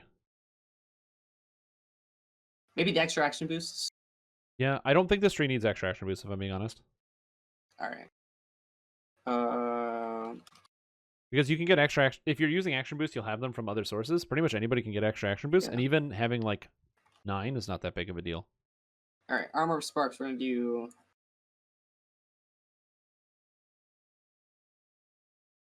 There we go. Oh, so this is like straight up 12 armor if you have all of it. That's pretty good. Yeah, I don't like if I'm doing this correctly. The shield part won't stack if you have a shield, so it may be 6, might be 12. Yeah. That's pretty cool. Make some bludgeoning damage so monks can use it as well. Hammer hands? No, this is a non-monk tree. Yeah. Could it just be a very offensive tree? How? I was thinking thematics mostly. Just like it themed. If you're somebody with a hammer, you imagine like if you imagine somebody with a hammer, they've got like armor on and they're they're ready to fight. They're going for a rumble. They're not going all out on offense. I think of like dwarves and like a phalanx, that sort of thing. Okay. Tier 4, Forged by Faith, with the throwing hammers and light hammers as religious weapons, because the other ones can be available. Metal spikes, sounds great. The Ride the Lightning sounds cool. You turn into lightning appearing by an enemy in your line of sight within 30 meters. All enemies between you take your lightning imbue damage, builds one static charge if you have 3+ static. Target enemy, and all enemies in the area are stunned with your stun DC. That sounds good to me. Yeah, very cool. Secretly, this is going to be a leap, but you're just going to, in the same way that the Magister Epic Destiny dodge thing has you poof out and poof in, but you're tumbling. We're going to do the exact same thing where it's like a poof out and then like a lightning strike back in. Yeah, that's very cool. That seems like it could work. Yeah, probably. It's just one of those things where like you have to really spend a lot of time looking at the visual effects and like tweaking timing like on a millisecond scale. But we could do it. I don't know if Faraday exists in the D&D world, but I do like the idea of Faraday cage. I do like the idea of a Faraday. I actually think that's really good. I want to use that instead of lightning blooded. Yeah, I like that a lot. I mean, it's Eberron. There's probably a Faraday cage somewhere. Someone's probably figured that out. It's part of a big doomsday device. Intimidate. This isn't really designed as like a tank tree. It's mostly offensive. All right, hammer crit thing could probably be no real shield stuff in here. Hammer mastery. Hammer mastery? That's not bad. Yeah, I like hammer mastery. Imbue +5 is. I want this to be like improved thunder touched or something like that, but the word doesn't sound that great spoken out like that. You know what I mean? Yeah. I feel like that, and also I don't think that there's anything wrong with having this being like a big named ability, because this is the biggest imbue and it also specializes your hammers. So it needs to be storm based, but it needs to also be hammer based, and it needs to sound really big. Wield the Storm. That sounds Oh, that's fantastic. great. Wield the Storm? Oh, Wield the come on. Storm. That's so great. And then it's based on your weapon you're wielding. Oh, Exactly. I love it. Exactly. And then Lightning Rod is like delete target enemy. Yeah, just do a bunch of damage. So it's just big damage. Mm-hmm. And if you have full static charge, it's an AoE. Is the stun AoE or is the damage also AoE? If you have full static charge, the stun is also AoE. No, I'm saying like when you say this is AoE, is the stun AoE or is the damage AoE? Or is this just a stun? So this is a targeted damage and stun. If you have full static, it's an AoE attack. Okay, so it's AoE damaging stun. Yes, and Okay. it stuns no matter what. Okay. Oh, it's no save. It has a stun DC. I just put stun DC in parentheses to note that, like, in my mind, it's probably character level plus 10 plus strength / wisdom plus stun. Yeah, something like that. When I write stun DC, that's usually what I go for. All right, and we have a disable device. I love disable device. It's so hard to replace because it's disable device. Oh, I completely forgot to mention that I put a chat command. If you want to look at it, the tree, while we're building it and scroll around, you can actually click this. I should have done that at the beginning of the stream. If you're watching this on YouTube, I'm going to put something visibly on screen so you'll know to look at this at the beginning if you want to scroll through the whole thing. I'm so dumb. Yeah, you guys can't edit. You shouldn't have editing purposes, but you can scroll around if you want. But yeah, this is great. Yeah, I mean, I don't know what I would really improve here. This seems pretty solid. Okay, so now we have to do I think something important about theory crafting is, would you play it? Where do you see this fitting in? Who is using this tree? Or does it even come into play? Do you guys think who is going to use this before you do it? Or is it more of a, you make it and let it fly free? It's kind of a little column A, a little column B, because it's like, you know, we're only so many people, and a lot of the more inventive builds have been things that we just kind of never even considered. You know what I mean? Like, if we get enough people on typewriters, eventually someone's going to figure something out. For universal trees, though, we basically try to ballpark it that for most builds, you'd be like, yeah, that's pretty cool. And like, you know, if 4 or 5 classes go, wow, that would really fill like a specific niche for me, then that's fantastic. Right. Like, I could right away see, like, if you're a pure fighter and you just use hammers, you might as well go in here. You know what I mean? Yeah, just take a couple things. Grab like a stun, get the cool Vorpal static thing. Even if you don't have a lot of spell power, it just does some extra damage. Yeah, you might as well go in here because it's like, you know, at the very least extra damage is no problem. If you are someone who relies on spell power scaling procs, then even if they're not lightning procs, you probably take a few dice in here. You know what I mean? Yeah. It might be the only real way you have to increase your damage beyond spell power. I'm now imagining somebody who's an inquisitive putting points in the thunder touched tree to get extra dice on their law damage. Yeah, it's So yeah. I assume that the Thunderstruck is an imbue that you turn on and it disables all the other imbues. They're mutually exclusive. Yeah. Correct. We can do that. But they're called internally. It's a fun bit of trivia. That is called an action group, is what that is. If you put a thing on an action group, it will disable all of things in the action group we put it on. Yeah, Warlock Paladin, that sounds cool. Arty Battle Engineer, Cleric, Dwarves. Lightning and Lightning Spirit. Lightning and Lightning Spirit would like if you are a oh my gosh, Celestial Pact. Yeah, Celestial Pact Warlock. Yep. Would be pretty cool. If you're a battle engineer, then pretty obviously, I mean, hammers, lightning stuff. You know, that makes sense. Yep. Yeah, I could see a lot of distinct classes being like, yeah, this looks pretty good, or at the very least would be you'd be able to get something out of here. Yeah, I imagine a low-level dip from Ranger. For some reason, my brain's first thought was some type of dual-wielding Tempest Ranger who goes a bit into this tree to get extra lightning damage, but not that far, and is also wisdom-based. Yeah, I mean, like, a wisdom-based, like, Ranger's really cool. Ranger also, Tempest also has a lightning theme, like a sub-theme. Yep. So, aesthetically, I would like them to work together, even if it doesn't actually work that well. And a Dwarven Spell Singer Bard using hammers. and Oh getting yeah, there's the light hammer spell cast ability. Oh, it's lightning the spells that you cast. Oh, it only works with lightning spells. well, Oh, I mean, tier 5 here, you don't get there's any lightning bard spells.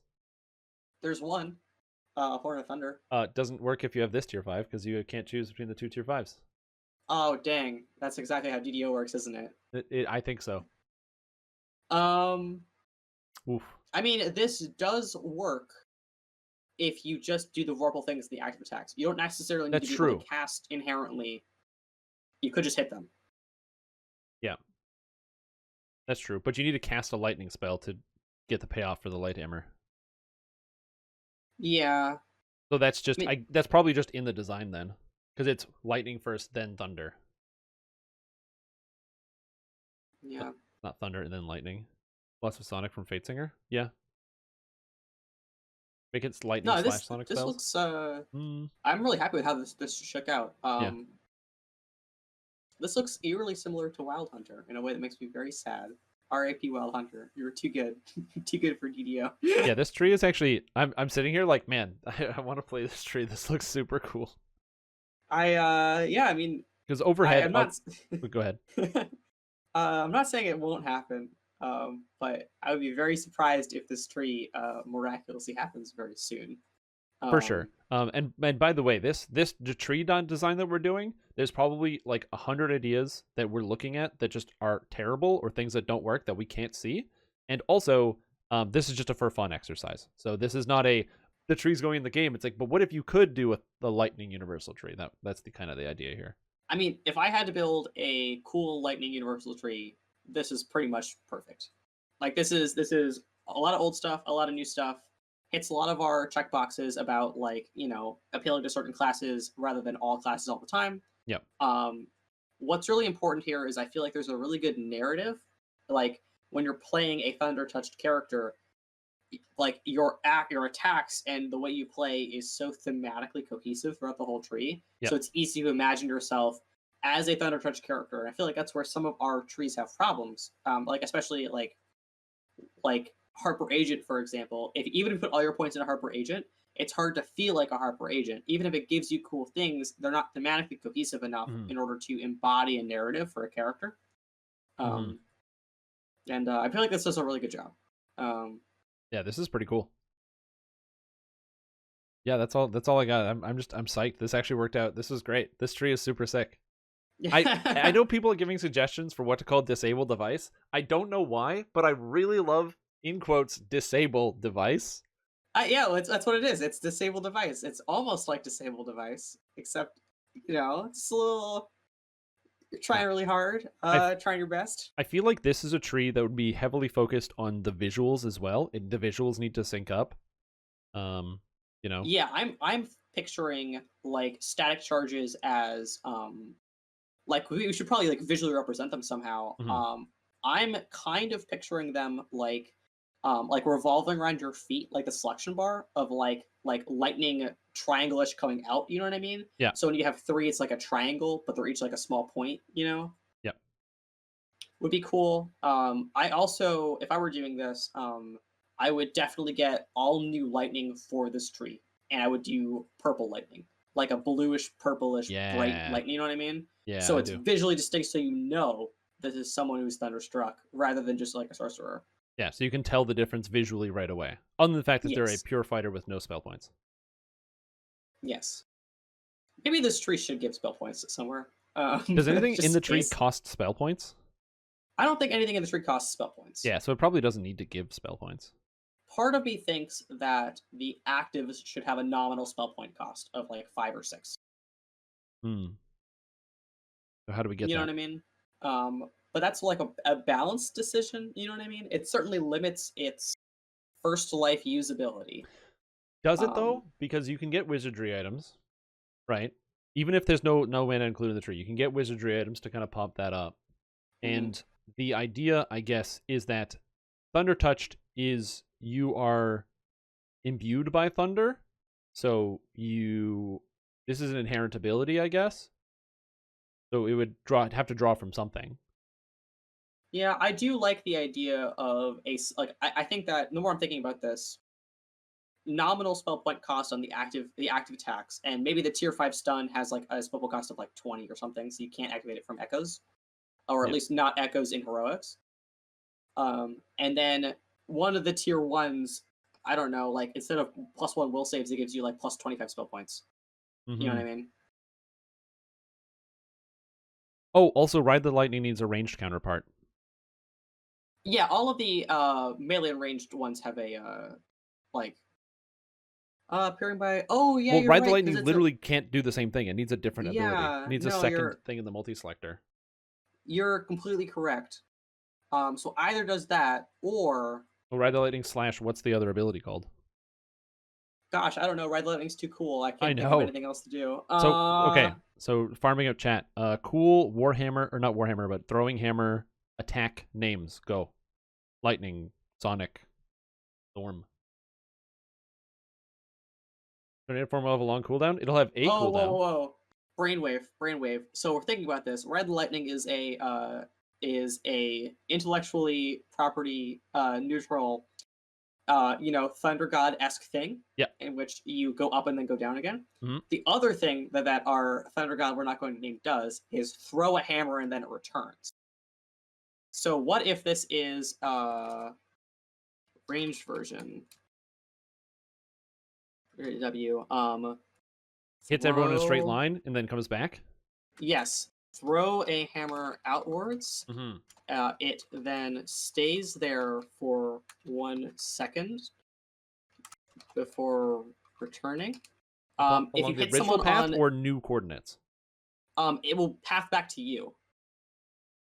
It's going to aim at you, and if it hits someone on, it will like. It'll home. Both the throw and return deal damage. Yeah. Ooh. Let's see what we got. Thunderous Retreat. No. Arc Thunder. Feel the Thunder. Arc Lightning. Orc Lightning. Lightning Strikes Twice. Lightning Strikes Twice isn't bad, because it's hit and then return.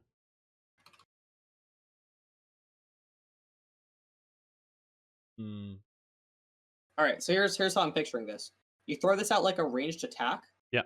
And it will stop at like it'll stop after a set distance. And then it will come back and will pick a new trajectory coming back to you. And it will, if you, like, how about this? Stuns all enemies, hits all enemies that are hit by both take a cool debuff. Ooh, Split the Sky. Split the Sky is good. Hammerang? Hammerang is solid. That seems like a really good thing to write for a TBD name. Yeah. The thing about Hammerang is that it clearly tells... I think you need to clearly understand what the ability does. Like when somebody tells you Ride the Lightning, you can imagine sort of what that is doing. Yeah. I kind of like Thunder and Lightning or something, like, or Lightning and Thunder, where the first hit is Lightning and the return is Sonic. You know what I mean? So, like, Thunder, yeah, I'd say Lightning and Thunder. Like, first hit is Lightning, and then the last hit coming back is Thunder. And also, if you have the static charges, the coming back will stun everyone. You know what I mean? Yeah, sounds good. And enemies that are hit by both, no matter what, are going to have are debuffed somehow. You know what I mean? Boomerang? Boomerang is also good. Hammerang and Boomerang are both Boomerang. I like Boomerang. That one's so good. All right. Damn. But yeah, so the range version, the hammer goes out and then the hammer comes back and hits people in line. Presumably it's an attack, so you can still keep doing stuff while that happens. That's correct. I know that doesn't make any sense, but that's correct. Visually that's going to be very bad, but that's okay. What it could probably do is it will throw a projectile that is based off of your thing, but we turn it into lightning. You know what I mean? So this is a ghost lightning hammer that comes out and then comes back. You know what I mean? Like a spell. Yeah. But it will do an attack. It will do like your attack as part of it. And the range version requires a throwing hammer. That's correct. Yeah. I mean, actually, let's think about this. What if they both worked on both. So if you really wanted to dash So into you melee could with charge the in ring, with the throwing hammer, or use the ranged version with the. Okay. maybe, I don't know. I think I'm overthinking this. Why don't we just keep it for melee and ranged? And Yeah. Just the chance to have all right. conjured lightning hammer. A conjured lightning hammer. Well, what does that So do? interestingly enough, a conjured lightning hammer is something that I've considered for an artificer spell, like lightning hammer. Yeah. And that's something that I've actually discussed with the Players Council, and I actually really want to do that. That being said, our conjured weapons depend heavily on available art. Hmm. That's not something I'd be able to do myself. I would need to get a really nice hammer that looks like it's made out of lightning, Yep. and it'd be really cool. Like it's like how Frostblade, like that I made for the raids and stuff like that. Before I got that art, I wouldn't be able to make this because we didn't have a Frostblade. Like I could DIY it, but it would not look very good. Yeah, and the frost blades look amazing. I love the sharp edges; they look fantastic. Yeah, I think like our we had one artist do the majority of the raid items for Feywild, and I think he did a phenomenal job. Like the crystal stuff looks amazing. It uses new reflective mapping stuff for us, so like depending on the angle and the lighting of the scene, the blue crystal will fade between like blue and green and purple, and it looks phenomenally good. And then he was able to make it change over time. So I don't know if you guys have seen the Feywild raid Fate-Toasted Rapier, but over time it actually pulses in different colors, and it's the most pretty thing I've seen in all of DDO. Like it's just phenomenally good. It looks like titanium in a way that's just so beautiful, and he nailed all of the shadow blades and all of the frost blades, and like the new longbow. He just nailed it. It was so phenomenally good. Yeah, I've been passing on all these compliments from all the fans and stuff like that, and it's been great. I really like working with him. I do want to see that rapier someday. Someday, I will see it. Someday. I'm 1 in 28 on Fate Twisted Chess, so You're a little below the drop rate. that's I'm gonna get it. I need Vivace so I can make my Blade Forge Bard. It's gonna Yeah, happen. no, it's been I really liked that's like a second developer diary that hasn't gone out yet. But I really liked building out the full Fate Twisted mechanic, like the raid version and the quest version. I think it landed really well. I'm really happy that I was able to keep the secret through the entire time, because like through all the previews and stuff, people were like, "We need more items," and I was like, "Oh, more items, you say?" And there were just a whole many different times where people were like, "I wish I had this particular item," and I was like, "Huh." As I casually take some notes about like, and what would you like on that item, and like type, put them right into the game. It was really fun. So, yeah, Cool. I think this tree is great. I can't really improve upon this. Me too. I also think this tree is great. Do you want to? I guess I don't know how much time you have left, but did you want to take? If you wanted, since you're here, a couple just random DDO questions because you love talking about DDO. Yeah, I'd love to. Does anyone like? Do you have questions lined up, or is this like for chat? No, literally, I had nothing lined up. I didn't prepare enough. I posted a poll. If you're in chat right Okay. now, please vote on the poll if you'd like to see more of this show, or this segment, I'm gonna because vote I'd for love to do this. this more. Yeah, if you like this, I'm I down for this. This was really fun. I voted in this poll just because I have a lot of opinions on this. I had a great time. Oh my gosh, it's like 100% so far for yes. I know. That's insane. That's great. That I love this kind of theory craft. That's really good. Onyx, I mean, yeah, but I wouldn't mind taking questions from like chat if anyone has any like general DDO questions. Like there's obviously some things I can't talk about, but there's a lot I can talk about. So oh yeah, that's a great question. We were talking about this just before this. Um, account bound, character bound, or a bind. Sorry, account bound, bind on equip loot. So like you pull an item from a raid chest, it's account bound until somebody equips it, then it becomes character bound. that is technically feasible, and I will tell you why. So to the player, there are only so many different ways that an item could be bound. Like bind a character, yes or no. And that's like a pretty distinct thing that a player like has an understanding of like what they would able to do. Behind the scenes, our discrete binding statuses are controlled by a whole bunch of very weird properties that the players wouldn't normally expect to be there. Um, like for example, if you'd like to check if something is bound to character in like code, like you're typing in code, you have to check, is it bound to character, yes or no? And you also have to check, has has it been acquired? Yes or no? Because like if an item is bound to character, that doesn't actually mean it's bound to character on acquire or on equip. It's bound to character, yes or no, and bind on equip, yes or no. And if bind on character is true and bind on equip is false, then it's bound to character on acquire. But if they're both true, it's bind to character on equip. The moral of the story is that bound to account on equip is physically feasible. That is absolutely feasible. We can do that. I don't know if we'd want to. Yes, I was also asked idea behind taking the Shader Kai chain, you know, the chain where the guy whips it around and he's like, yeah, I'm familiar with yes. Whole enhancement tree, just chains. You mean spike chain specifically? Yeah, like a universal enhancement tree, but instead of like all this namby-pamby, you know, oh, we get attacks with weapons, chains, nothing else. So believe it or not, so I don't know. Are you familiar with how spec chains actually, like what actually that is supposed to be, like in pen and paper, what that is? I was only going off of what the shader kais can do and not pen and paper spike chains. Okay, so ideally when we build something like that, we would actually really want to get as close to pen and paper as possible, because I'll be quite honest, right now shader kai, they have a single active attack, and that's not really representative of what spike chains are known for, or what they thematically, I would say, could possibly look like. So how I would do spike chains is it would be kind of like how oh my gosh. So either we would build out a spiked chain item that would literally go into your hands, and we just have to build out 25 new spike chains and start releasing them from then on. I wouldn't recommend that approach, but we could do it. And it would straight up be a quote unquote melee attack that would just have a range that's very, very, very long.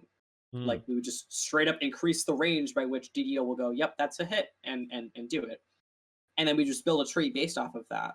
And then we would refactor the Shader Kai tree to be like, you get bonuses while you're using spike chains, and they also get the cool active attack, and maybe the active attack will actually be good. Who knows? But that's how I would prefer to do that. Okay. I don't really want to do a combat style by faking it, which would be just active attacks. You know what I mean? Like, we have the ability to make dual crossbows. We have the ability to, you know, make potion throws and stuff like that. We could probably build a spike chain. Okay. Not saying we're gonna. Yeah, exactly. This is a very much. Don't. This is. Yeah, and yeah. If anything, the most important thing about wishlist stuff, where if you're like, oh, can you build this thing or can this work in the game? Just to preface this, when you guys are asking questions, the way that usually a lot of companies will do their working and their pipelining is like they know what they're doing for like 15 months. So you can, it could be like, yeah, let's make this thing. But like you can't even start on it for like 15 months because we got like 10 other things that you're already working on at the same time, right? So yeah, it's like the stuff like that is DDO is why part of why DDO is so successful is that if the chips are down and we need to make something up, we can totally do it without any art or engineering or anything. We could just be like, yep, let's do it, and just put it together and it will work. But now, thanks to all of the like we have a whole bunch of just dedicated fans, DDO is doing really, really well, and we have all these good events and all these players, and it's really nice. We have the ability to do things like that right, to say, hey, let's actually build out the combat style and make all the animations and stuff like that, and then we're going to do it right. And I think, you know, we can afford to take our time for stuff like that. We have a really full year full of a lot of very high impact wish list stuff. And like, you know, you should take our time with things like that. Got an interesting question from Clyde Frog, who says about spears. Question for you: how do you feel about adding weapons, and or how do you feel about the number of weapons in DDO right now? Too many. We have way too many. Like if I were to say add spike chain and add spear and glaive, we would have to, like, I mean, first of all, short bows, get those out of there. Like just short bow and long bow, that's too many bows. They're both bows. We just named them both bows, condensed them. We just got one bow. That's fine. Like light hammer and warhammer, that should just be hammer. Like, sorry for this tree, but like that's too many hammers. Like that's like, yeah, you need a tree to make it so somebody clicks Lighthammer. You need the Lighthammer ability. No, we have way too many disparate attack types. Like we've just like we've so many weapons that are just like they're in 3.5, but like no, we've got too many hammers. And we got too many bows. We have 5 crossbows, and that's honestly several too many. We should just have great crossbow, repeating crossbow. None of that light crossbow stuff. None of the light repeater stuff. Just get that out of there. Both picks they're both picks. Just call them a pick.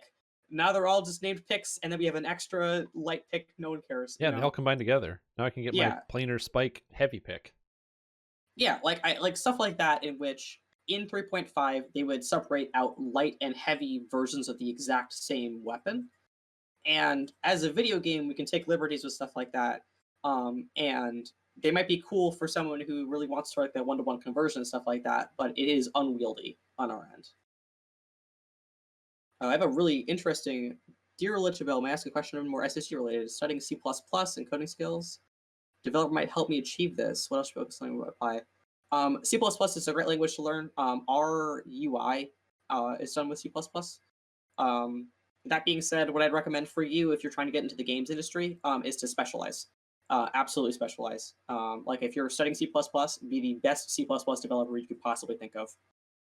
And like, you know, I don't know if I know we sometimes have job postings and stuff like that, and when we do, I often share them on my Twitter. Yeah, I would say like if like specialize, for sure. C++ is great. Like no complaints. Question. This is actually something I thought of. I'll link the Twitter for you. What is the difference between a tree that has an alternate stat to damage and a tree that doesn't? Why does that show up in some universal trees, and why does it not in others? Like, how would it not fit into this tree? Gosh, that's a good question. Stuff like wisdom to hit and damage and like intelligence hit and damage they're not really narratively important, I would say. Like that's just a cool thing we can do to open up new builds, but I don't actually think that they are like they're not really thematic or emblematic. You know what I mean? Like we can do that sometimes if we want to. You know what I mean? But it's kind of like I don't really judge a tree by whether or not it gives you like PRR or not. You know what I mean? Like that's like a video game stat for the video game. I agree. Video game stat. And I don't see any other big questions in here. I'm just double checking. I actually stumbled upon a C++ like I'd never heard of before. Because I'm doing a whole bunch of I've been talking about this a little bit on Twitter. I've been branching out from pure design into like more programming and stuff. Like I've been learning our UI stuff. And I built the mount UI you guys are going to see on Lemania. And so I actually been doing some stuff with our combat code. And it's my first time I've ever actually seen a ternary operator at all in any code. And with no knowledge whatsoever, I was just like, wow. Like usually I just see the question marks in the comments. It's very rare to see the question marks in the code. That is not a bazooka next to the guitar. That is a pressure-powered Nerf gun mod thing that shoots Nerf darts. It's for LARPing. A question that did come up earlier. What is a crafting system that you think could either use improvement or that you want to exterminate? I mean, my white whale will be Seal Scroll Shard. That would be. White whale. That's the. I will get that done. No matter what. I think that is a crafting system that needs to be improved and does not need to be removed. Crafting system I would remove from the game. Gosh, I don't even know. I feel like I've removed all the ones I hate so far. Like I've already kind of gotten rid of the ones that aren't good. I don't know. I know people have a lot of fondness for Dragon Touched as well. Gosh, I don't know. I guess I could ask the chat as like, what crafting system would you like to have a rework? Because Stone of Change. I mean, yeah, the Stone of Change needs a change. Yes. I don't love it. I don't hate it because I never use it. I just walk past it every time. Yeah. The Stone of Change is a necessity. I wouldn't say it's efficiently doing its job, but it's certainly doing it very well. I think it's important to remember that like DDO has gotten a lot better over time. It just like we've learned a lot and done a lot to our backend and stuff like that. And so sometimes solutions at the time made a lot of sense and worked really, really well. And then over time, we've kind of grown past that, and it doesn't mean that the original solutions were bad. It just means that we've moved on a little bit. Like I have a lot of respect for everyone who's ever worked on this project. I'm incredibly thankful for them. Like this is like just being able to come here and Theorcraft is just so fun. Like I love this game and designing for it. So yeah. And I hope you are excited to possibly do that in the future, because it is 99% to 1. Yes, people would like to see more of this. So we're gonna. I'll definitely set this up. I don't know That's exactly great. how we're gonna do that. I'll probably figure it out. Either I'll keep running more polls to abuse the YouTube algorithm to support my channel, or if you want, we could just keep picking from that list. There's like 25 things, or if you come up with something you want to do. I wouldn't mind just doing a few more polls from that list. Like maybe we could just pick some of the ones that won their individual polls but didn't do well in the finals. You know what I mean? Sure. Or we could go through ones that we find are interesting and then put up a big one. Yeah, as long as we get to where we're at eventually. Yeah. Oh yeah, where we're at. Don't worry, Bastard Sword Tree. It'll happen. Yeah. Okay. Cool. Well, I think that's all we got. So thanks for joining me on Dungeons and Developer Insights. If you like this and you're watching this on YouTube, make sure that you get to tune in live next time so you can participate in the chat and get to ask Lynnabel some nice questions here. And that's pretty much it. I'll throw all of your contact information, so like your Twitter and stuff, in the description of said YouTube video. And yeah, thank you for watching. See you next time on Dungeons and Developer Insights.